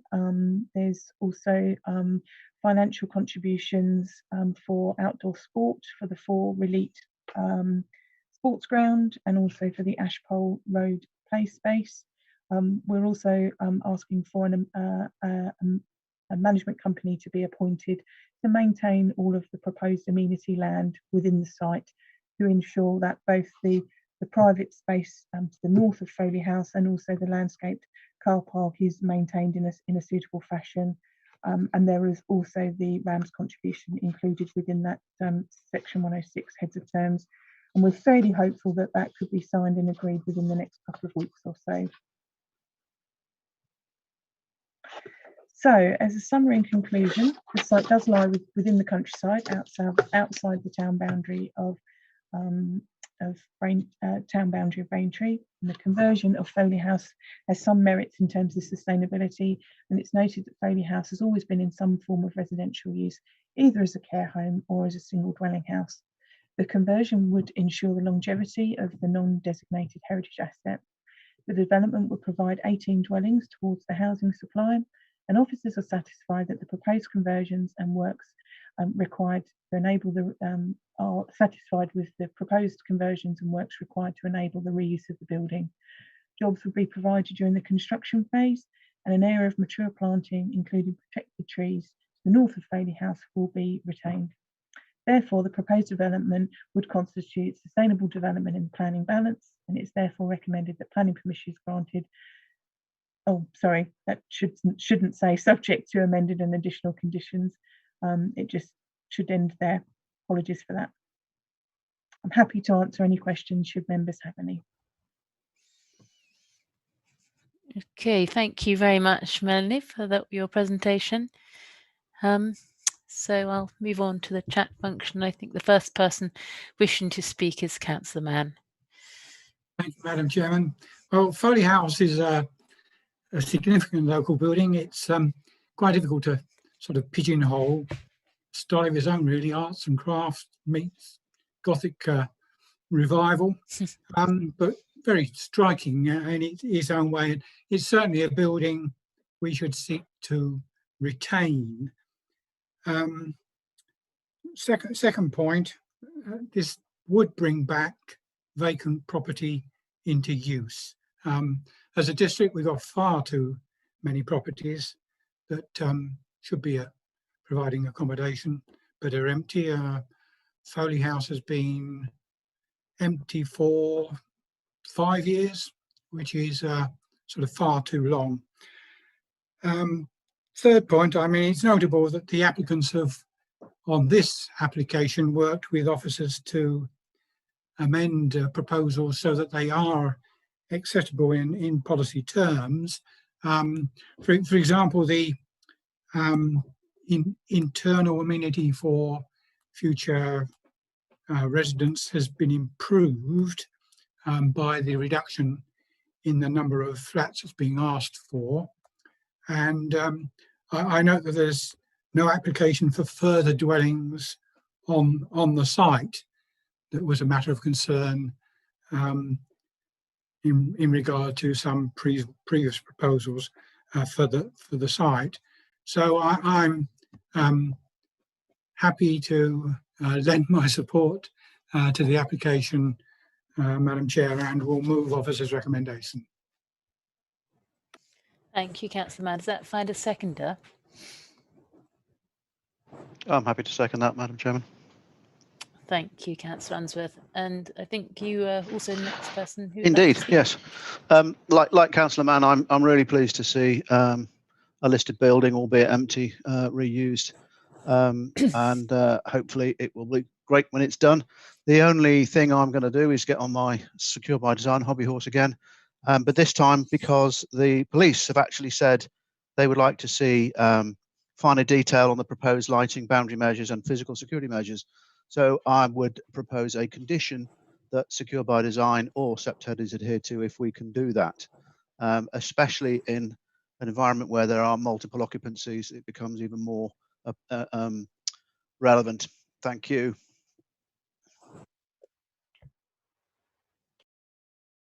Melanie, could you comment on that as a request as a condition? Yes, Councillor Parker. I've not come across a condition specifically requiring Secure by Design. I may have to refer to Chris, if he's listening. I'm sure he is, just to see if there's something that he's come across that we've either got some standard wording for, or we could put something together. Sorry to drag you into this one, Chris.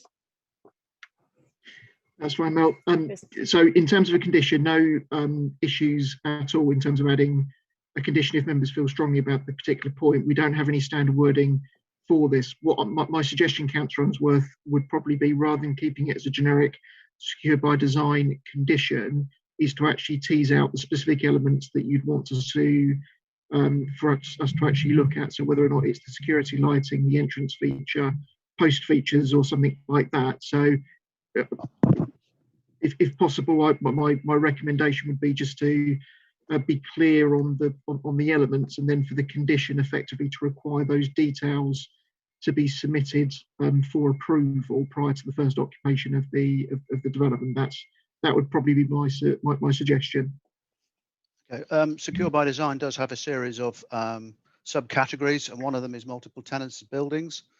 And so we could use that. The other thing is crime prevention through environmental design, which also talks about fields of view opening, and it's a sort of evolution of Secure by Design, if you like. But Secure by Design is the one I think the police are aiming at there with the physical security measures, and there is a subcategory for multiple occupancy buildings that I think is probably quite easy to refer to.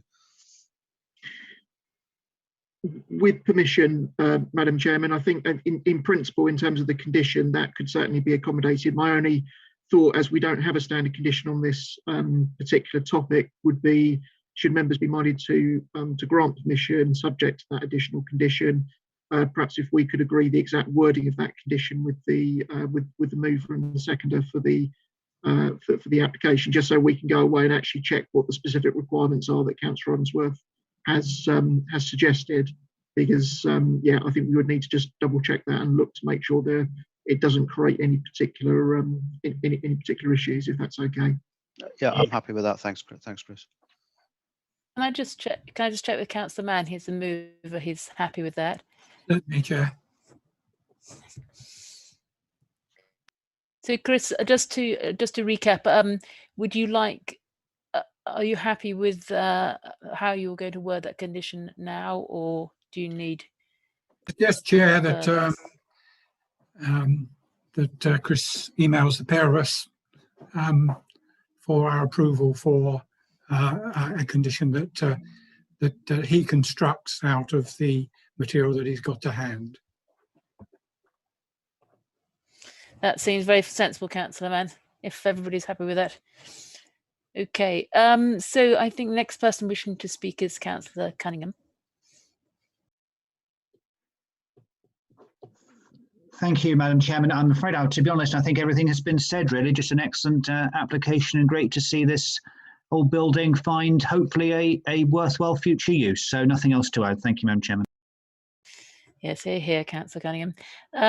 Councillor Abbott.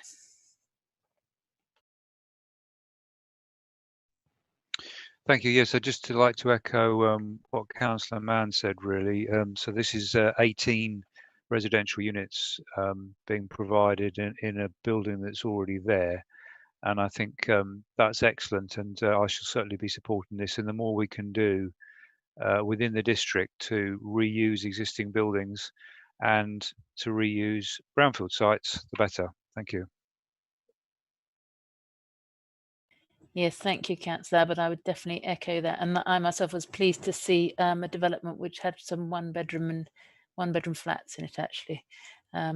So is there anybody else like to speak, or I think that is probably it. In that case, I will put this to the vote. So this has been moved by Councillor Mann and seconded by Councillor Unsworth that we grant this application with the additional condition regarding security, which is to be agreed with Councillor Mann and Councillor Abbott. So I shall move to the vote. So first of all, Councillor Abbott. For. Councillor Bowers. For. Councillor Cunningham. For. Councillor Horner. For. Councillor Johnson. For. Councillor Mann. Councillor Monday. For. Councillor Ritchie. For. Councillor Mrs. Spray. For. Councillor Unsworth. For. And Councillor Wrench. For. Thank you very much, members, and that is unanimous. So we'll now move on to the next item on the agenda, which is item 5D, which is application number 20/01452/full Brambles, Collins Road, Little Maplestead. Madam Chairman, if I could just beg your forbearance for the moment. I've had a recent up on my throat, and I've been talking quite a lot, unfortunately for everybody. If I might step out because my throat is getting a bit sore, my voice is going. So apologies, but I'm going to have to leave you now. Okay, Councillor Unsworth. Chairman. The remainder of the meeting. Chairman, I can confirm Emma, with, yes. with Councillor Unsworth that the meeting is still quorate. And Chairman, Mr. Woods has left the meeting, but obviously in his absence, thank you very much for his attendance tonight and participating in this item. I'm sure members appreciate his participation and presentation during public question time. Thank you, Chairman. Okay, thank you. Yes, and I'm sorry sorry to have to let you all down, but I'm just starting to struggle a little bit. Thank you very much. No problem, Councillor Unsworth. Good night. Right, so we don't have any speakers on this item, I don't think, so we'll move straight to the presentation, which I believe is being done by Juliet. Thank you, Madam Chair, and good evening, everyone. Hopefully you can all hear me okay. I'm just going to share my screen, so just bear with me a minute.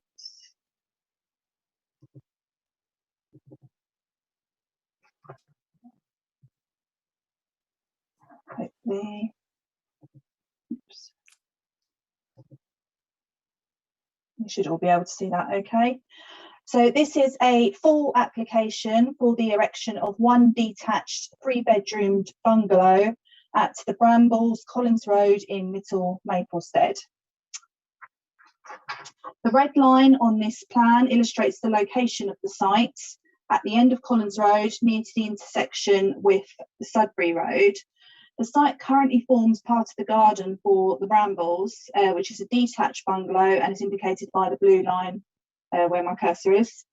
The site is situated outside of the defined development boundary, approximately 2.7 miles to the north of Housestead.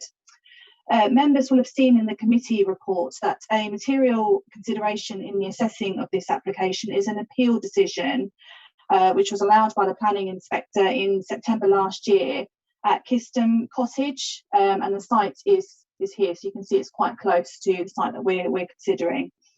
The application allowed was for outline permission for a single dwelling. The appeal decision is attached to the committee report, so members will be able to see that. The inspector concluded in his decision that this particular intersection here was dominated by urban development, which defines its character and appearance. The inspector also made reference to the ribbon development would not protrude into the countryside landscape and would not look out of place considering the semi-urban character and appearance of the area. The inspector also acknowledged in terms of sustainability that Housestead town is within easily commutable distance by public transport, and noted the near location of the bus stop, which I believe is along here. The inspector concluded that in terms of accessibility, the site is in a relatively sustainable location and does not conflict with policy CS7 of the core strategy. So this inspector's decision to allow this site here is a material consideration in the determination of this application. This is the proposed block plan. We have received revised plans during the course of the application to address concerns regarding layout and size of development. The site is well screened from Sudbury Road along here and Collins Road with a mature hedgerow along the boundary. The area to the west of the site, so this area here, is quite overgrown. Members might have seen it when they've been driving past, and it has a sort of a dilapidated building here. Officers consider that the impact on the wider countryside setting is minimal, particularly as it's a single-storey dwelling and due to its location and existing boundary treatments. The proposed dwelling is situated approximately 2 metres from brambles and has been positioned to align with the neighbouring the building line of the neighbouring property. It is proposed to use the existing access which currently serves brambles off Collins Road with a new spur and driveway to the proposed dwelling. The proposed 2 car parking spaces are to the side of the proposed dwelling and they accord with the standard. The garden space for both the existing and the proposed dwelling exceed the required standard of the Essex Design Guide. Moving on to the elevations. At the top we have the front and the west elevation, and the bottom we have the rear and the east elevation. The appearance of the proposed bungalow is modest and reflects sort of the character of the neighbouring detached bungalow at the brambles. This is the proposed floor plan. So the dwelling has an overall width of 11 metres, and you can see it's sort of set back slightly at the front. And its overall depth is 14.22 metres. And there are no windows on this side elevation here, which is nearest to the neighbouring property. So this is a photo of the neighbouring bungalow known as Brambles. And this photo shows the location where the new driveway spur would come off from the existing driveway, which is sort of the back here, and the new driveway would sort of come along here to serve the new dwelling. And this is the side elevation of the neighbouring property, and the proposed dwelling would be situated sort of here, and would be approximately 2 metres to the west of this, and it would be separated by a 1.8 metre close boarded fencing. This is where the proposed bungalow would be sited. Sort of to give sort of a bit of perspective of where we are. This is sort of Sudbury Road along here and along sort of like the back parts. And this is taken towards the front of the site with Collins Road. So Collins Road is sort of behind here. And as you can see, it's sort of well screened from the main road. And this is another photo taken from the neighbouring property. So this is where the proposed house would go. And then this is the front sort of here. And this is taken towards the back of the site and would form part of the garden for the proposed dwelling.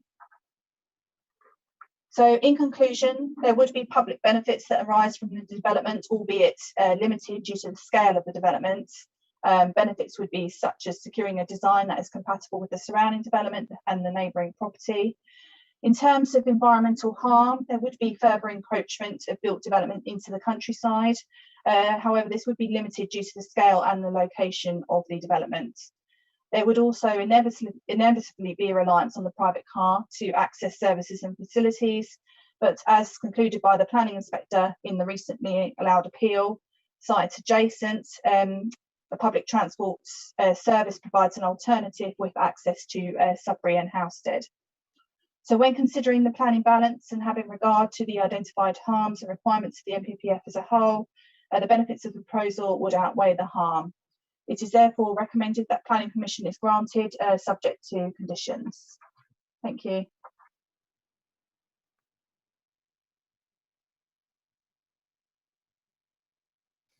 Thank you very much, Juliet, for that presentation. That's okay.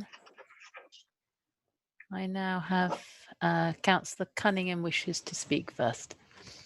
Thank you, Madam Chairman. Interesting planning application. I have to say my first reaction is what a beautiful garden there. And partly it's a little bit of a shame to think that would be built on. But I have to say a wonderfully secluded spot with the hedge. You would not realise from inside that plot that the A131 Sudbury bypass was running past. I'm sure we all have different views about building in gardens. From the part of Braintree that I'm from, very urban area, but London Road, Queenborough Lane, it's unrecognisable from 30 years ago because of the amount of inbuilt houses in larger than plots of land.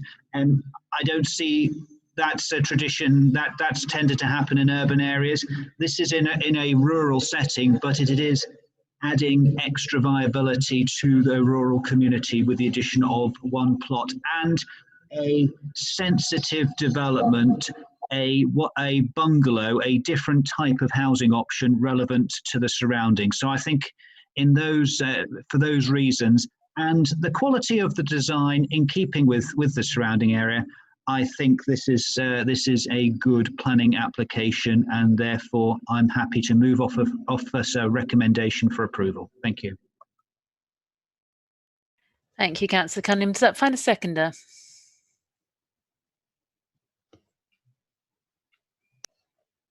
Councillor Johnson. Thank you, Councillor Johnson. Would you like to speak or reserve your right to speak? No, not for the time being. Thank you. Yeah. Thank you. In that case, Councillor Abbott would like to speak. Yes, thank you. Yes, I'll support this application. I think the previous inspector's decision points the way if we were going to try and refuse this, and I agree it's well contained within the plot. My only concern is on page 92, officers say we can have a landscape condition to ensure that the very extensive screening has already been mentioned along the A131 and Collins Road is retained and enhanced. I wonder how we could do that, because I think the only way in law would be through a TPO. But in any case, the proposed landscape condition at 4 doesn't mention that boundary. So I'm just wondering, from officer perspective, how do they recommend we actually ensure that and don't lose that screening? Other than that, I don't have an issue with it, Madam Chairman. Thank you. Thank you, Councillor Abbott. Juliet, could you just comment on that point? Yes, thank you for that. The screening is obviously quite important to the site, and without that, we might be sort of, having a different decision on here. The applicant hasn't got any intention of removing any of the existing landscaping. I think the condition was more so along the western boundary, where there is sort of the derelict building, and sort of reinforcing the landscaping along that section. So we just put the condition in to ensure that it can be reinforced.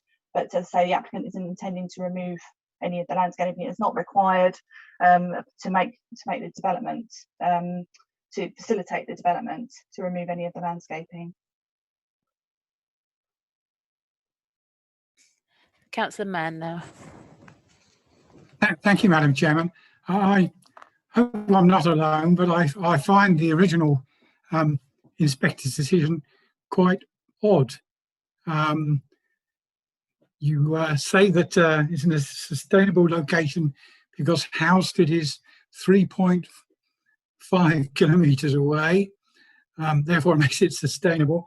And there's a bus stop, and describes, and I quote, "This particular intersection seems to be dominated by urban development."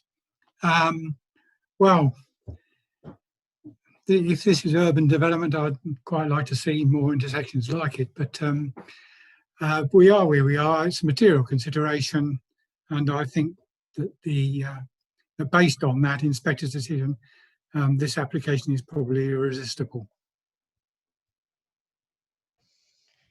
Yes, I have a lot of sympathy or comments about the inspector's decision. They seem to vary depending precisely which spot in the countryside you are. But anyway, as you say, that one specifically relates to Little Maplestead. Does anybody else wish to speak? In which case, put this to the vote. So it's been moved by Councillor Cunningham and seconded by Councillor Johnson that we grant this application. Find my list. Councillor Abbott. 4. Councillor Bowers. 4. Councillor Cunningham. 4. Councillor Horner. 4. Councillor Johnson. 4. Councillor Mann.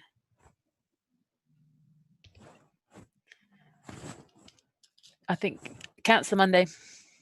4. Councillor Ritchie. 4. Councillor Mrs. Spray. 4.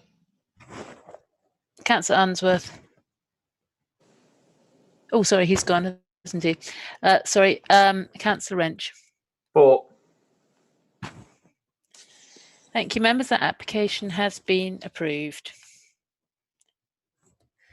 So we'll now move on to the next application, the last application in Part A, which is application number 20/01833 Cherry Tree Barn, Hall Road, Borley.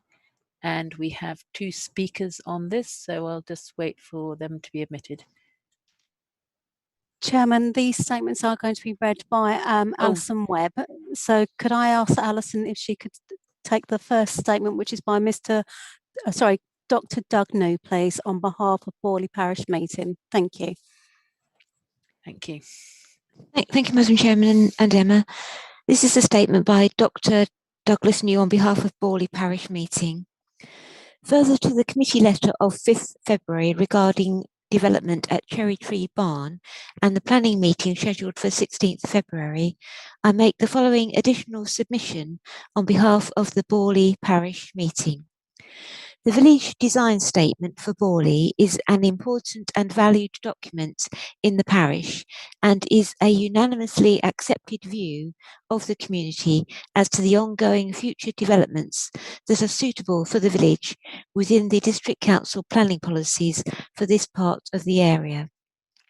In addition to the conversion of existing redundant farm buildings for residential use, the scope for additional new buildings is limited in Borley and is encapsulated in the VDS policy 7.8, which states, where a new property is approved, the siting, design and materials must be in harmony with the countryside setting and sympathetic in scale and ridge heights to nearby properties.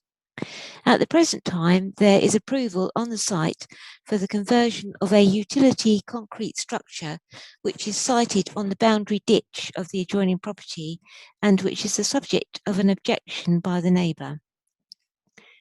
The alternative proposal under this application is for an attractive and individual building away from the boundary and additionally proposes the demolition of the concrete structure and the planning permission attached, plus the removal of an ugly concrete block-built set of stables at the front of the site. Further to this, a large industrial and obsolete grain barn is due for removal under the permission previously granted for the conversion of the Cherry Tree Barn itself.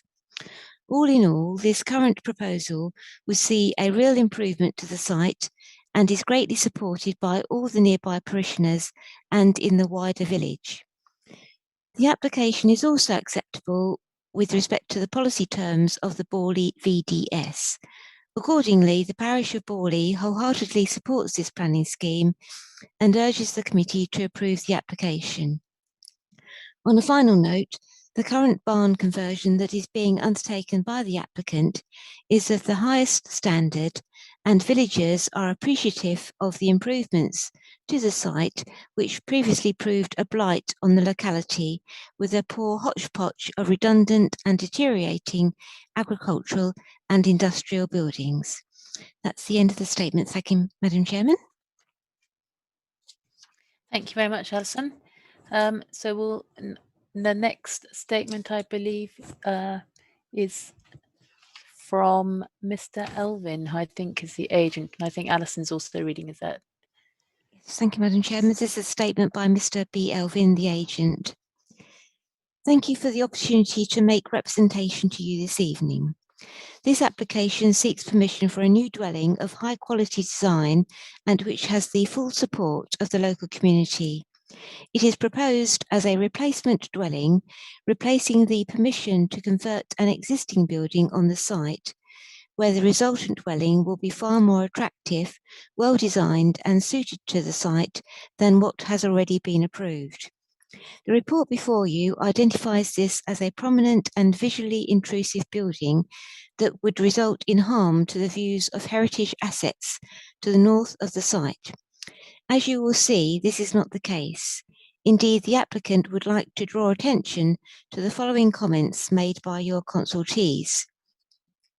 The AONB planning officer states, the proposal does not raise any issues of concern and overall it has the potential to deliver positive enhancements within the project area around Borley. The design and choice of materials proposed for the construction of the new barn/cart lodge will enable it to sit sympathetically beside Cherry Tree Barn, which is listed, and within the Melford, Sudbury, Stour part of the project area. The scale of the new dwelling is such that it will sit reasonably low in the landscape and will be viewed as part of Borley Hamlet. The siting and orientation of the new dwelling will also allow views of Borley Church Tower to be retained from public rights-of-way passing close to Belchamp Brook. The retention of this view is important to help conserve the special qualities of this part of the Stour Valley. The Parish Council has said the views of those around the barn are most supportive of the new scheme, which shows an attractive low-level building in a better on-site location than the barn conversion. The new scheme is far more suitable with regard to the local environment and has the support of the parish. There are no objections from neighbours nor from any local amenity groups. The Parish Council have taken time to make further representations to the Planning Committee in support of their previous consultation response and are fully supportive of the betterment that this proposal will achieve. Your officer identifies that there would be environmental harm resulting from this proposal and gives little weight to the fallback position. Both the AONB planning officer and the Parish Council considers that this proposal would be better for the local environment than the approved scheme. They also identify that the removal of the utilitarian buildings around the listed barn would provide space to its setting, which would also be environmental benefits. This is also recognised by the Council's heritage consultant, yet these are not recognised in the planning balance in your report at all. The applicant considers, therefore, that the harm identified by your officer does not exist, and that the proposal would result in enhancement to the site that makes this proposal one which is both acceptable and desirable. In discussion with the Parish Council, they do not consider that the proposal would affect views of the church at all, as it simply would not interrupt the suggested views of the church tower. I am sure it is not often that an application comes before you that has both the support of the local community and recognisable improvements to be gained through approval. The applicant believes that any reasoned balancing of the issues would find these benefits far outweigh any harm. For these reasons, it is requested that the committee please approve this attractive and sustainable development. Thank you. That's the end of the statement. Thank you, Madam Chairman. Thank you very much, Alison, for reading those out. So I'll now move on to the presentation, which is again going to be done by Melanie. Thank you, Melanie. Thank you, Councillor Parker. I'll try better in my second attempt. Trying to share the right screen. See how I get on. There we go. Hopefully that's all appeared. So the application before you this evening, members, is for the erection of a single-storey dwelling as described by the applicant, utilising the existing vehicular access from Hall Road and the demolition of 3 barns. I just wanted to make sure that all members had an opportunity to read the update that was sent round fairly late in the day yesterday. I don't propose to read through it all again, aside from the last paragraph where it states that it remains the officer's recommendation that the application should be refused for the reasons set out in the committee report. However, in applying the tilted balance as required, no weight should be given to the heritage, countryside and landscape benefits that would have been secured from the removal of Building 3. I think Building 3 has been referred to by both the Parish Council and the applicant's planning agent. In my presentation, I have got photographs of Building 3. I will show you where it sits on the site on the block plans as well. But I shall start my presentation. Borley is a very small hamlet consisting of residential properties and the famous or infamous church of Borley. This is the application site. Reference within the committee report refers to the building that has the prior approval permission, the Cooper permission, and this is that building here. As you can see from my cursor, this is Building 3. And there's also another building at the front here that is proposed to be removed.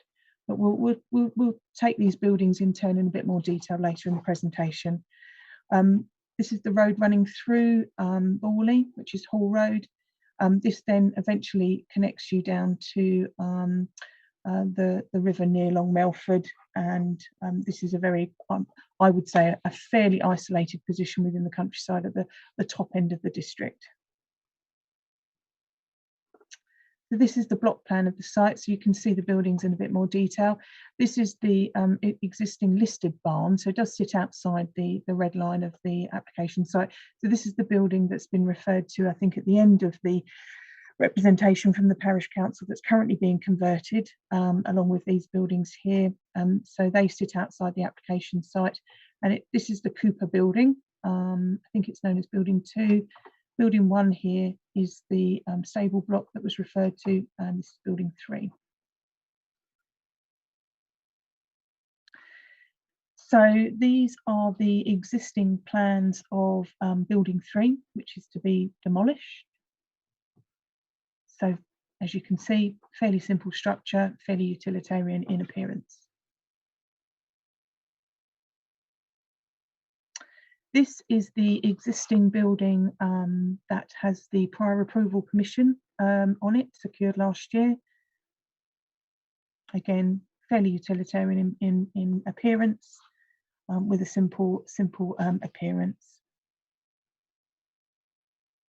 And these are the floor plans for that existing building, currently used as storage by the applicant. Existing roof plan there. This is the existing stables, which is the building right at the front of the site, again proposed to be demolished. And you can see this, the existing floor plan there. So this is the proposed site plan, slightly different orientation from the one before, just to keep you on your toes. So from this plan here, you can see some grey dotted lines of the existing buildings to be removed. So as set out in the update report, this building here, building known as Building 3, that has to be removed and is required by a planning condition that secured the conversion of Cherry Tree Barn itself.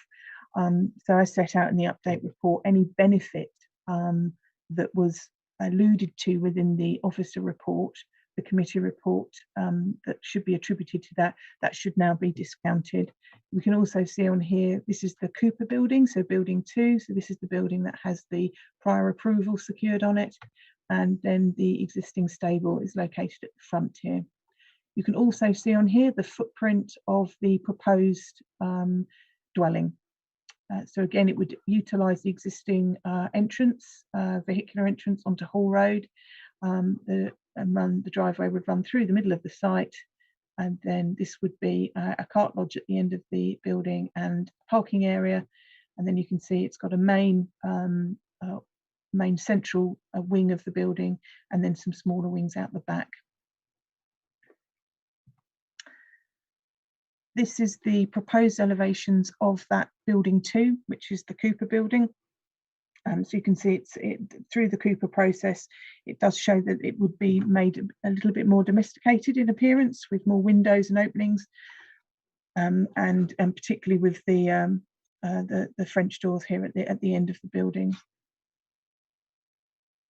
This shows the accommodation that would have been provided within that building. So we can see that it would all been, by looks of it, all on a single level, with open plan kitchen diner, separate living room, and then we've got a couple of bedrooms and 2 bathrooms and a study. This is the proposed floor plan for the new dwelling that's proposed on the site. So there's a fair amount of accommodation within there, and I think also within the committee report it does make reference to the fact, because of the height of particularly the central main structure of the building, is that there could well be room to accommodate first floor accommodation within that structure without making any real physical changes to the outside of the building. And as members would be aware, we have limited control over how the internal space of a property or building is used. Moving on to the next slide, these show you the proposed elevations of the new building. So from the south here, you can see the 2 small projecting wings, and then the main span, which would be thatched, running from left to right.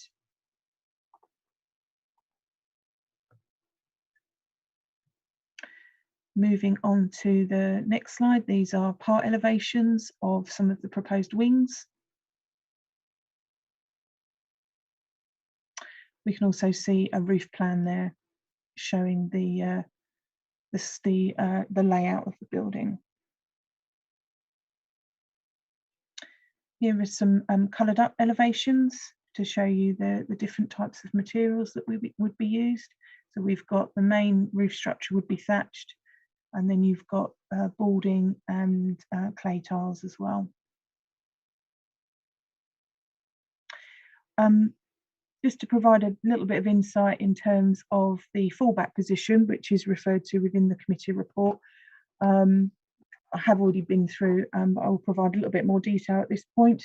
So you can see on this block plan at the top right here, this building here surrounded by the red line is building 2, and that's the building that the prior approval was secured on.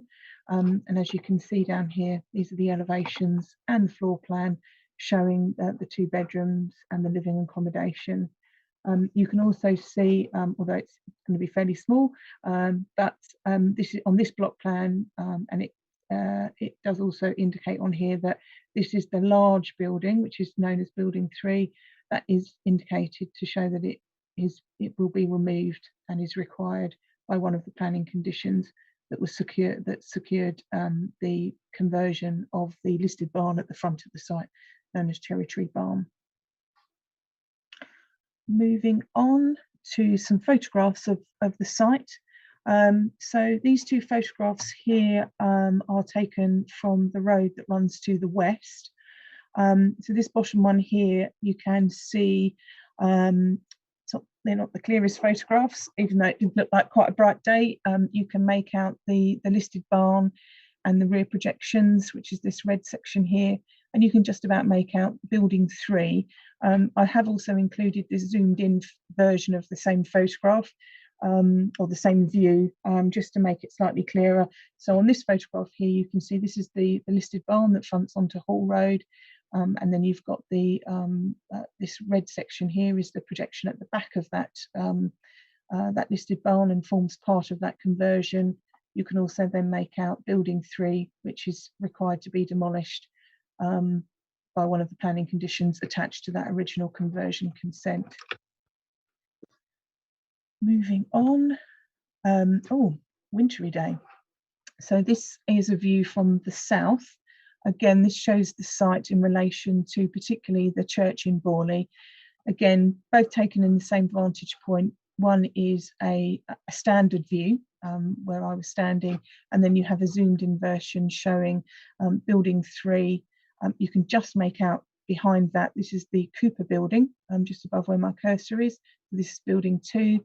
You can also make out Cherry Tree Barn itself, which is the converted, the currently being converted barn that fronts onto Hall Road. And then you can then also make out the church spire. These are also visible in this photograph here in this area.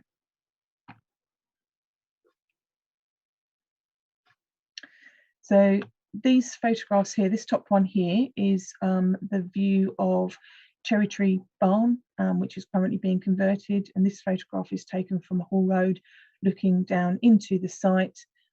So this is the building that is required to be demolished by the early consent. And this gap here, where the trees are, that would be where the new dwelling is proposed. So that gap would disappear. This photograph here at the bottom of the screen indicates building 3. So as you can see, it's a fairly simple structure, utilitarian in appearance. That building would be demolished by virtue of the earlier planning consent. These 2 photographs here are of building 2. So this is the fallback position in terms of the prior approval permission and the scale of the building that can be converted into the 2-bedroom property on the site.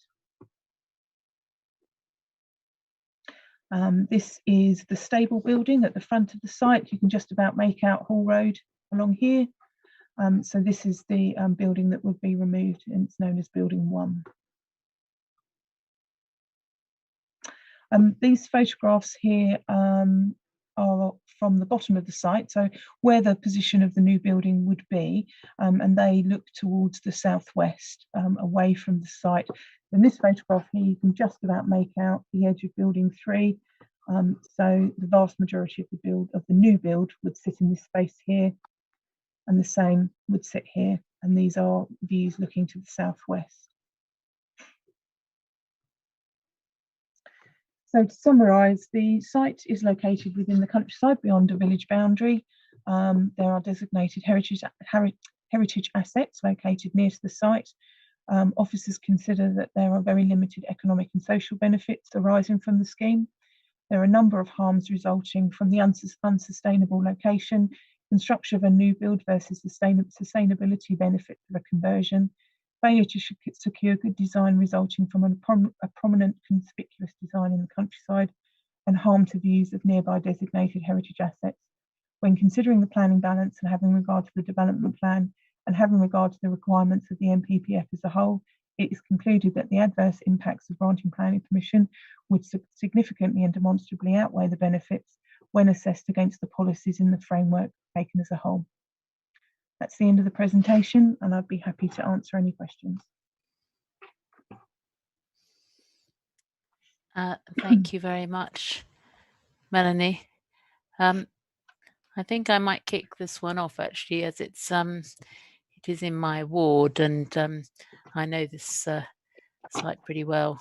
And we did actually go and have a look at it the other day. Could walk around and drive round, and it is quite correct that you can see Borley Church and the barn from a long way away with these buildings in front.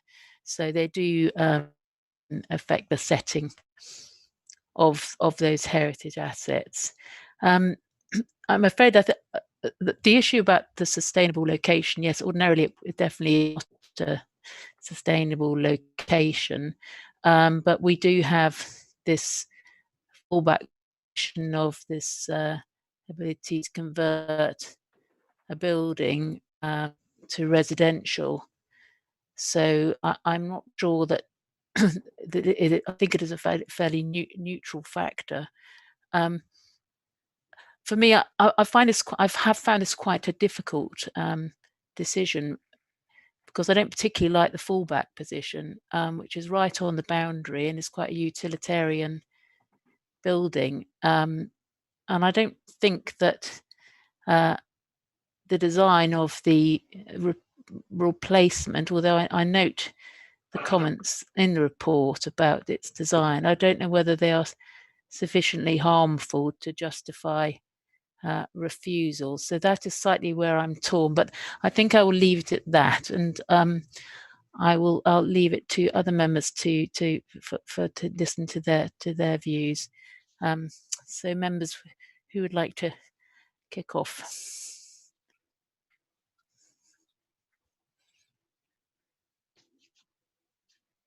Anybody?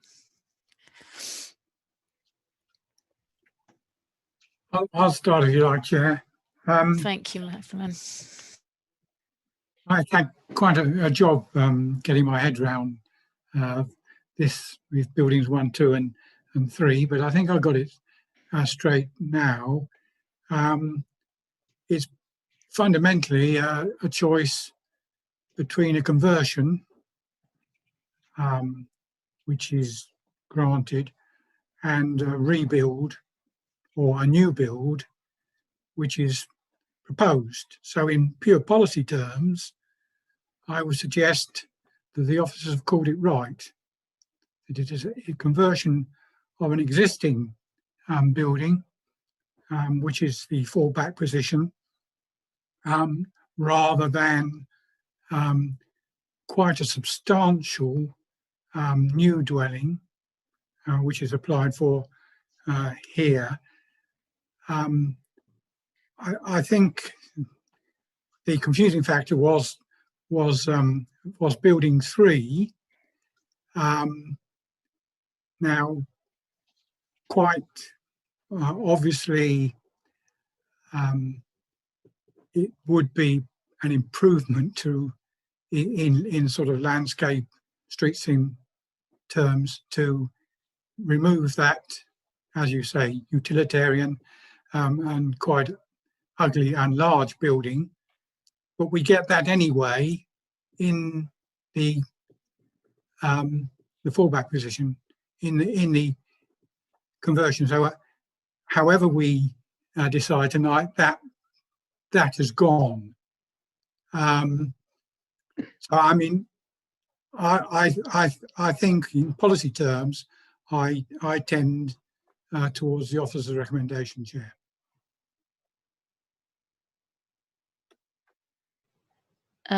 Councillor Johnson.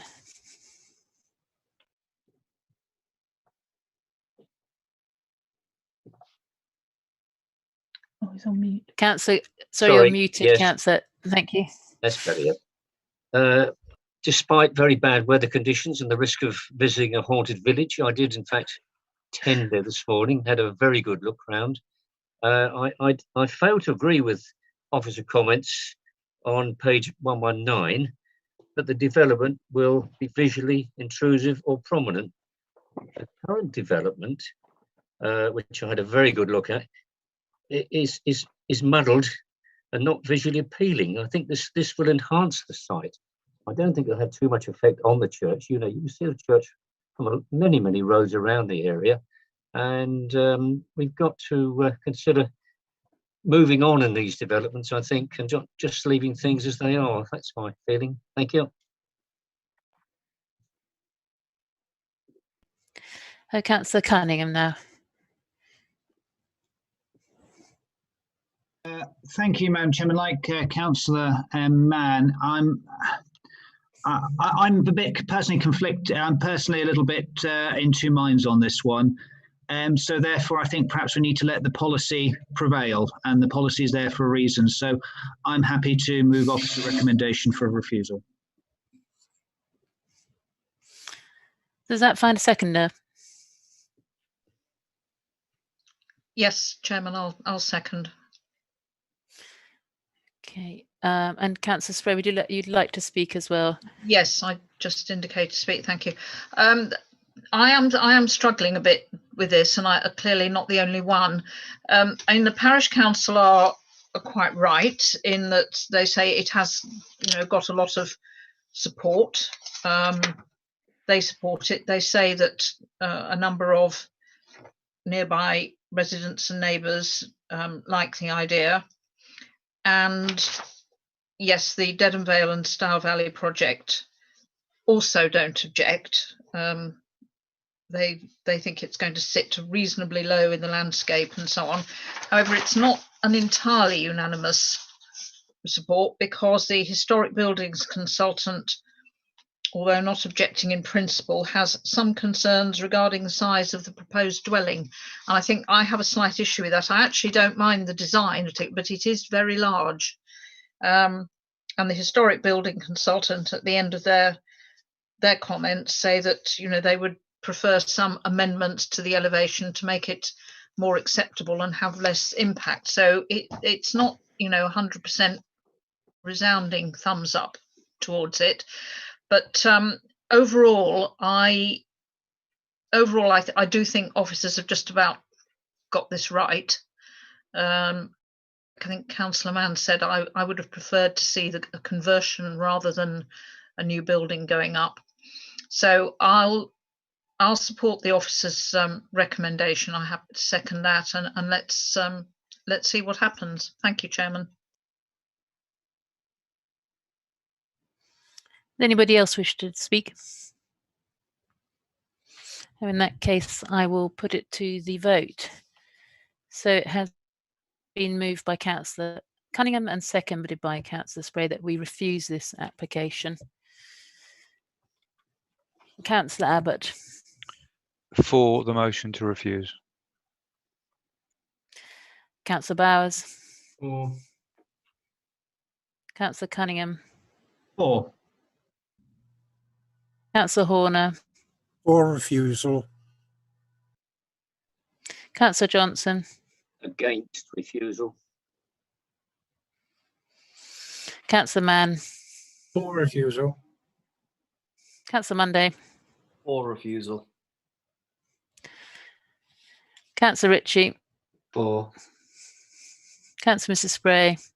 For refusal. Councillor Wrench. For refusal. Members, that application has been refused. So members, we'll move on to the last application this evening. But before I do so, I'll just keep an eye on the time. I think we're all right for the moment. So this is an application number 20/01318 full, 11 to 14 Hickford Hill, Belsham St Paul. And we do have a statement which yes, is Alison, please, is Alison reading the statement, Emma? Yes, Chairman. Thank you, Alison. Please go ahead then. Thank you, Madam It's Chairman. from, yes. Yes, this is a statement by Mr. Dean Pearce, who's the agent for the application. This relatively minor application was validated on the 19th of August 2020, some 6 months ago. There has been no objection from any quarter. The Parish Council, who best understand the issues with parking and traffic on this steeply banked and narrow lane, support the proposal for its resulting highway benefits. In its current form, the existing vehicular access, serving just 2 dwellings, if applied for today, would not be supported by the Local Highways Authority, as it is dangerous and would not meet current standards on a large number of criteria. Accordingly, it must be considered to be detrimental to highway safety. The officer appears to suggest that the fact that an accident has yet to occur at this access means that it should not be improved. We disagree with this assessment. It should not take an accident of any severity to demonstrate the danger. The Local Highways Authority's access standards readily illustrate what is considered safe. This is not. The proposed 11-metre access width, referred to several times by the officer, is the width at the carriageway edge originally considered the local highways authority would require, recognising the narrowness of the lane and steepness of the banks. When it became known that a lesser width of 5.5 metres would also be supported by the local highways authority, we confirmed to the officer in an email of the 2nd of November 2020 that we would readily accept whichever the local highways authority were to stipulate. However, this has not been reported to the committee. The proposed area shown for parking to the rear of the dwellings already exists, is expansive and used for such, albeit in a rather more ad hoc fashion. We consider it disingenuous of the officer to suggest the site is a more pleasant and attractive part of the open landscape. Site photographs would no doubt clarify this to members. It is littered with paraphernalia and detritus, which is unlikely to be cleared without sound reason. This proposal offers such assurance and would give the local planning authority control on any future development by way of suitable condition. We note that the AONB team have not objected to the proposal. We note the landscape team do not object to the proposal. We also understand the frontage hedges could be removed without further permission, but the officer has never categorically confirmed this, despite repeated requests for clarity. The applicant would, of course, accept reasonable conditions to prevent detriment to the verdant appeal and visual amenity of the area by loss of soft landscape, as is clearly stated within the proposal and has been from the outset.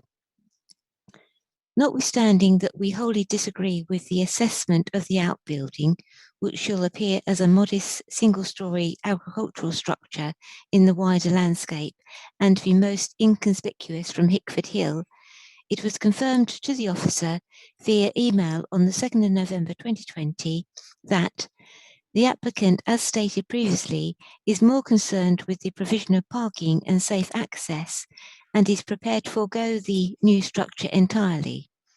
This offer has never been accepted by the officer, however, and again, neither has it been reported to the committee in this instance. In summary, it has taken 6 months to consider the merits of tangible improvements to the highway network, improvement to an existing well-documented local parking issue with community support, and a modest building to serve the existing 4 dwellings, replacing existing paraphernalia, and of which the applicant had readily agreed to remove the proposal in any event. We therefore respectfully request that members view and support this proposal on its merits, either in part, i.e. access only, or in full, i.e. to also include the outbuilding. On behalf of the applicant, may we thank you for your time. That's the end of the statement. Thank you, Madam Chairman.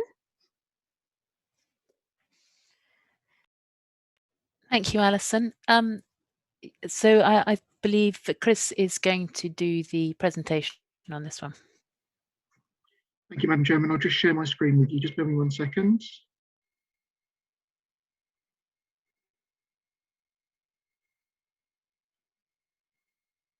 Okay, so as mentioned by the agents in the statement there, this is an application relating to alterations to an existing vehicular access and the erection of a detached cart lodge to serve 4 dwellings. The site is along Hickford Hill.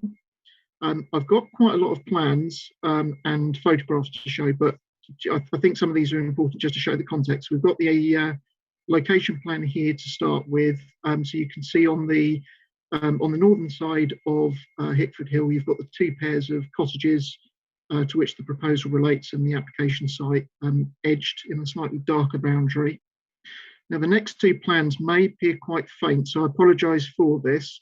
I've got a slightly zoomed in version of this first plan, which is the existing site plan, but you'll just be able to hopefully make out the existing dwellings, and you will see at the points here with the existing access how it relates to the main road.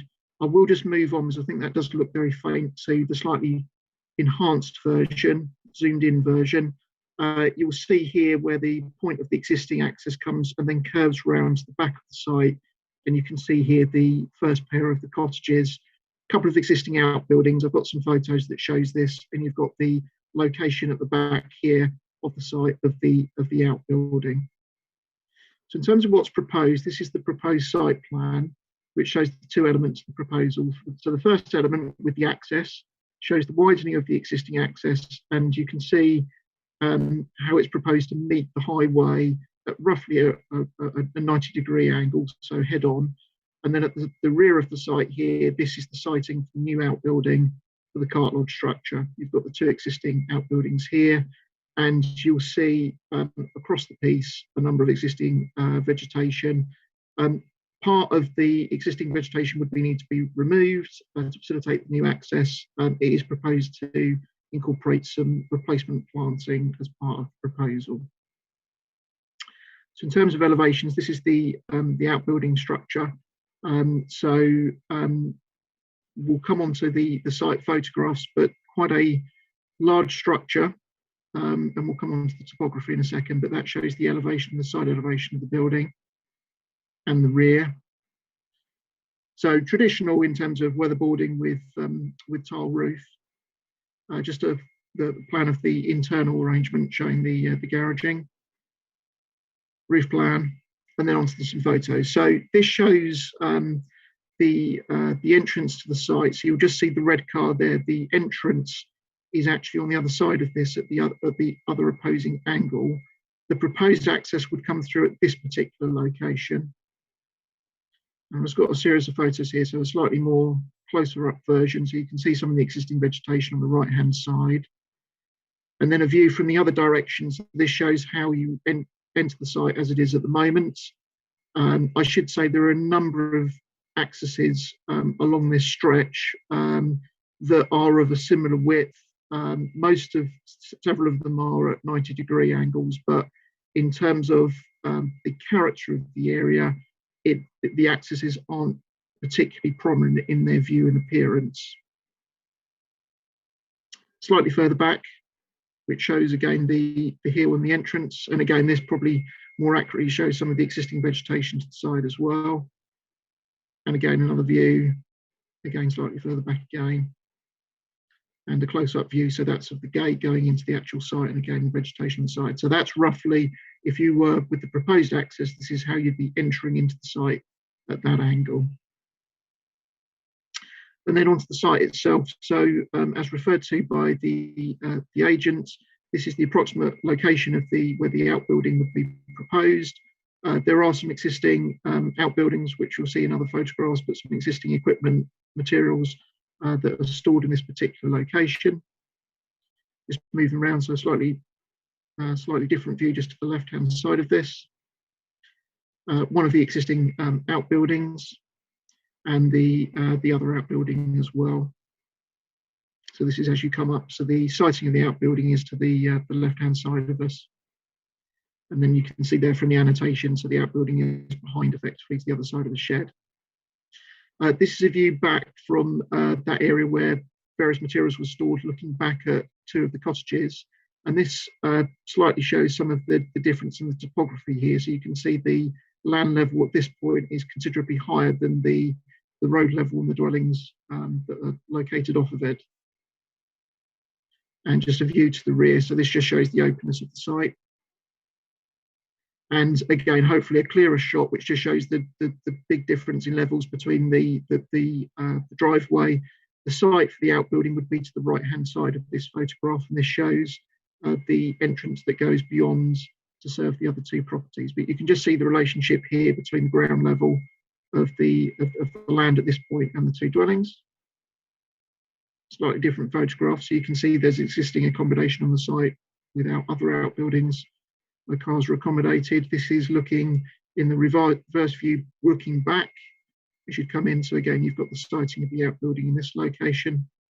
And then just to finish with the block plan. So the two key issues here is really the suitability of the outbuilding and also the suitability of the amendments and alterations to the access. So our concerns, taking them in turns, if we start with the access, From an officer perspective, we're concerned that actually this is a very urban alteration that's being proposed here, which would be out of keeping in terms of the character of the area, and am concerned about the potential removal of vegetation, which is not considered to be necessary. We think it is an over-engineered situation that is proposed here for the access, which isn't required.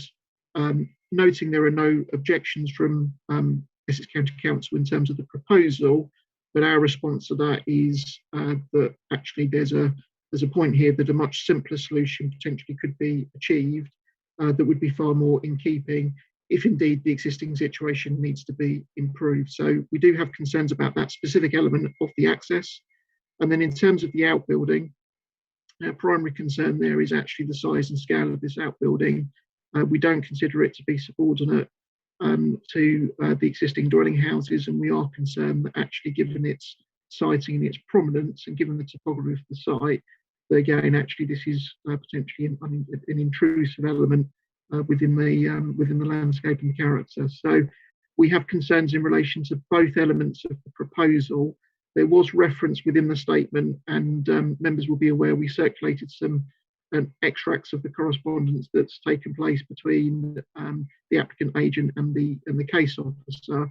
I think it's important to stress that as a matter of course, we will, where we feel a proposal can be made acceptable, we will seek to try to negotiate and seek amendments. But I think the position here from officers' perspective is that both of the elements of this proposal were objectionable and raised concern. And actually, we were talking about a completely different proposal than what had been applied for. So the application is being considered on its own merits. No pre-application advice was sought prior to the submission of the application. And while there may be the ability for something alternative to be provided in the future, our officer position is, as it's presented, the proposal is unacceptable and therefore recommended for refusal. Do obviously note the comments, I think the parish council, where they were primarily coming from, is the concern around some of the parking that currently takes place along the road, which is understood. However, at the moment, and as referred to, the rear of the site can also be can already be accessed for the parking of vehicles. So while that may be an issue for other properties elsewhere along the road, where they haven't got as good or access to parking facilities, we don't consider that to be the case here. And the case is more in relation to the two specific elements here in terms of the alterations to the access and the outbuilding. So hopefully, apologies for the number of photos, but hopefully that was useful just to show the context. But the application is recommended for refusal in accordance with the recommendation in the report and the two reasons. Happy to answer any questions though, Madam Chairman. Thank you. Thank you, Chris. Can I would like to speak on this myself, as it's also in my ward, but could I, just looking at the time, would anybody like to move standing orders so we just run over, in case we run over quarter past 10? Madam Chairman. Anybody second that? Thank you. Thank you, Councillor Ritchie and Councillor Cunningham. Yes, so this is in my ward. It's actually sort of, you could probably walk to the border with Suffolk within 5 minutes from here. And I went to visit it again today. I know it very well. Hickford Hill itself is, as pointed out, is extremely narrow. It's quite difficult to get through there actually, because quite often there are a lot of parked cars. And I actually am afraid to say I don't agree with the officers on this. The access itself, I got out of my car and stood in the access. It's actually the existing access is quite dangerous. You cannot see a thing from the right, from the north. Literally can't see at all. And obviously, because of the angle of the access to the road, trying to turn left is extremely difficult in quite a narrow road. So I don't think the existing access is safe. And I think to have an access which meets the road at right angles is much preferable. And it is pretty much using most of the existing driveway. There are some benefits with the additional planting, additional hedging being put in, and also 5 large trees at the back. So I think the access would be a significant improvement. And I think the issue of safety outweighs the concerns that may be had as to the effect on the rural setting. As to the building itself, I note the concerns about the issue probably really is the levels, but there are no footpaths at the back. So it cannot be seen from the road because the road is sunk down between 2 banks. So I'm not sure how it's particularly harmful in landscape terms. In terms of the dominance over the buildings, I mean, it is serving 4 properties, and presumably it would be possible to have. I mean, I'd be interested, Chris, if there's a fallback position in sort of curtilage permitted development terms of creating garages, 4 garages for each of those properties. So for me, I don't find it particularly objectionable. But could you Chris, just come back on the issue about outbuildings and fallback positions? So my advice on that would be, in terms of the curtilage, I don't think it's been definitively established, but my view, and after talking with the case officer about this, I think officer view would be that the siting of the outbuilding is outside the domestic curtilage for the property, so hence it requires planning permission. So we wouldn't consider there to be a fallback position in existence in this particular location. So we have control there. And actually, just to add something I should have commented on, which was referred to by the agent, there was reference to effectively tidying up the site in terms of the paraphernalia. I would just probably mention a word of caution in relation to granting approval or something on the basis of tidying up a site, because that's quite a dangerous precedent to set and just encourages sites to become into that sort of state. But I think the concern here is that the size and scale.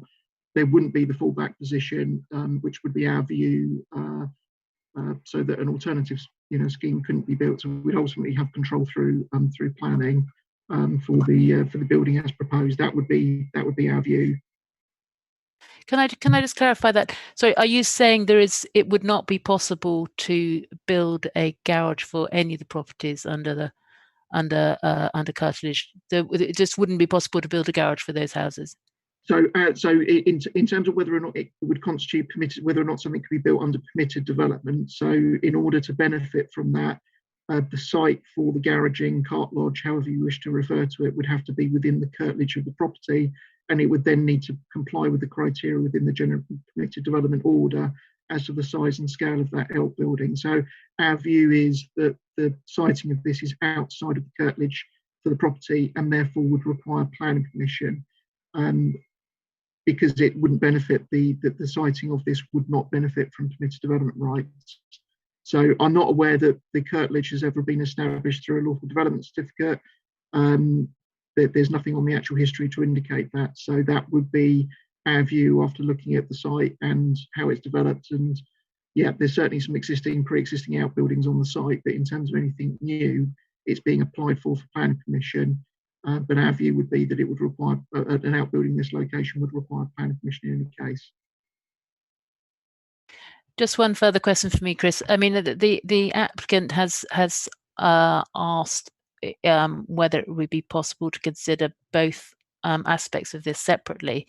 Would that be possible in this terms? You presumably have to submit separate applications. Would that be correct?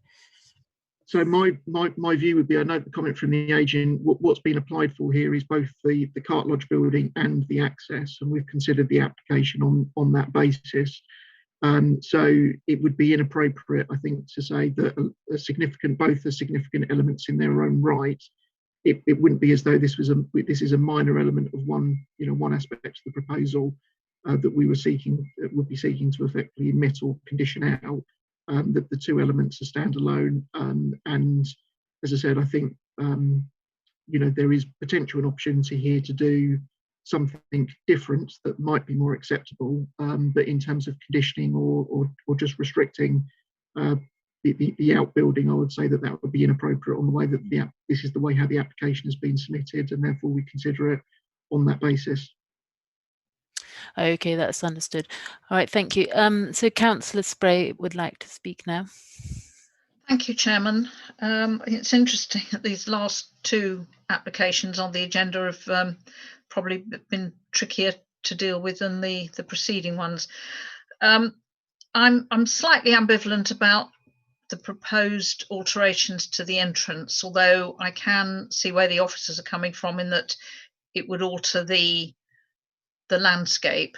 I think for me, the main issue is the cart lodge, the size and scale of it, which I do think would be an incongruous addition in what is obviously a very rural setting. I do think that is the point for me. So on that basis, and also I was also actually going to say, yes, notwithstanding the comments from the agent, we do have to consider this application as it is before us this evening. We can't split it. So I think on the basis particularly of the impact that the cart lodge will have on the setting, I will support officers' recommendation for refusal. Thank you, Chairman.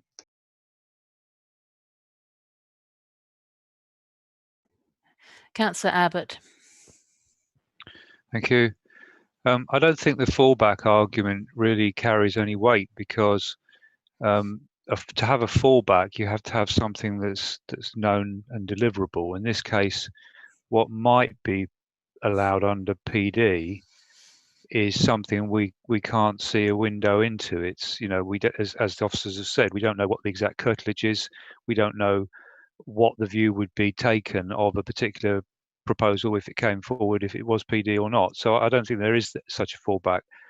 And I was very interested in the curtilage issue when I read the officers' reports, because obviously normally something like this would be within the defined ownership of a single property.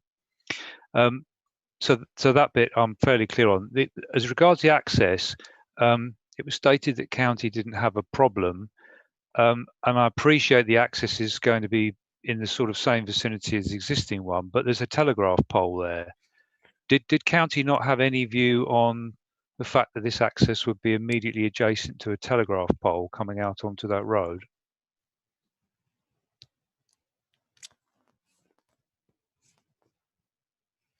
Chris, are you able to answer that? Thank you, Madam Chairman. Thank you, Councillor Abbott, for the question. I was just trying to look at the County Council's response.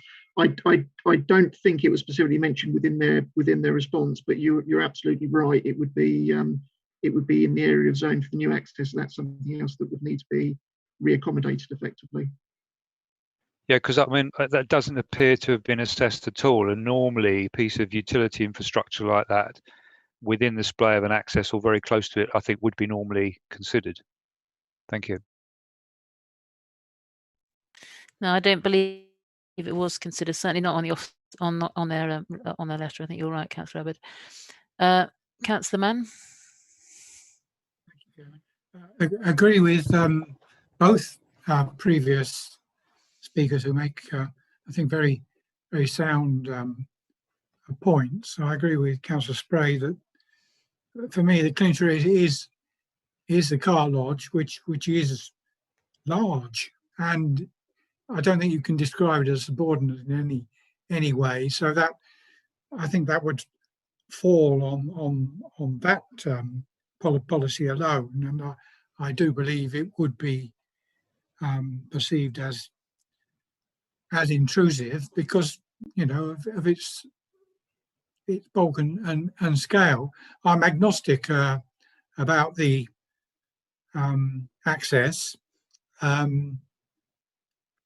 but you know, why are people parking on the road if they've got access for parking at the back anyway? You know, that's a question which nobody seems to have addressed. And having a car lodge, you know, for parking at the back, would that make them less likely to park in the way they're parking at the moment? You can't tell. I mean, I I will go with officer's recommendation, but a way forward might be in future to unhitch the two parts of the sort of the application, present them as separately accessed, and some sort of parking arrangement at the back for us perhaps to have a look at on a future date. Thank you, Chairman. Yes, that seems a sensible way forward, Councillor Mann. Are you seconding this application, Councillor Mann, or this refusal rather? Well, if it hasn't been seconded already. Okay. Does anybody else wish to speak?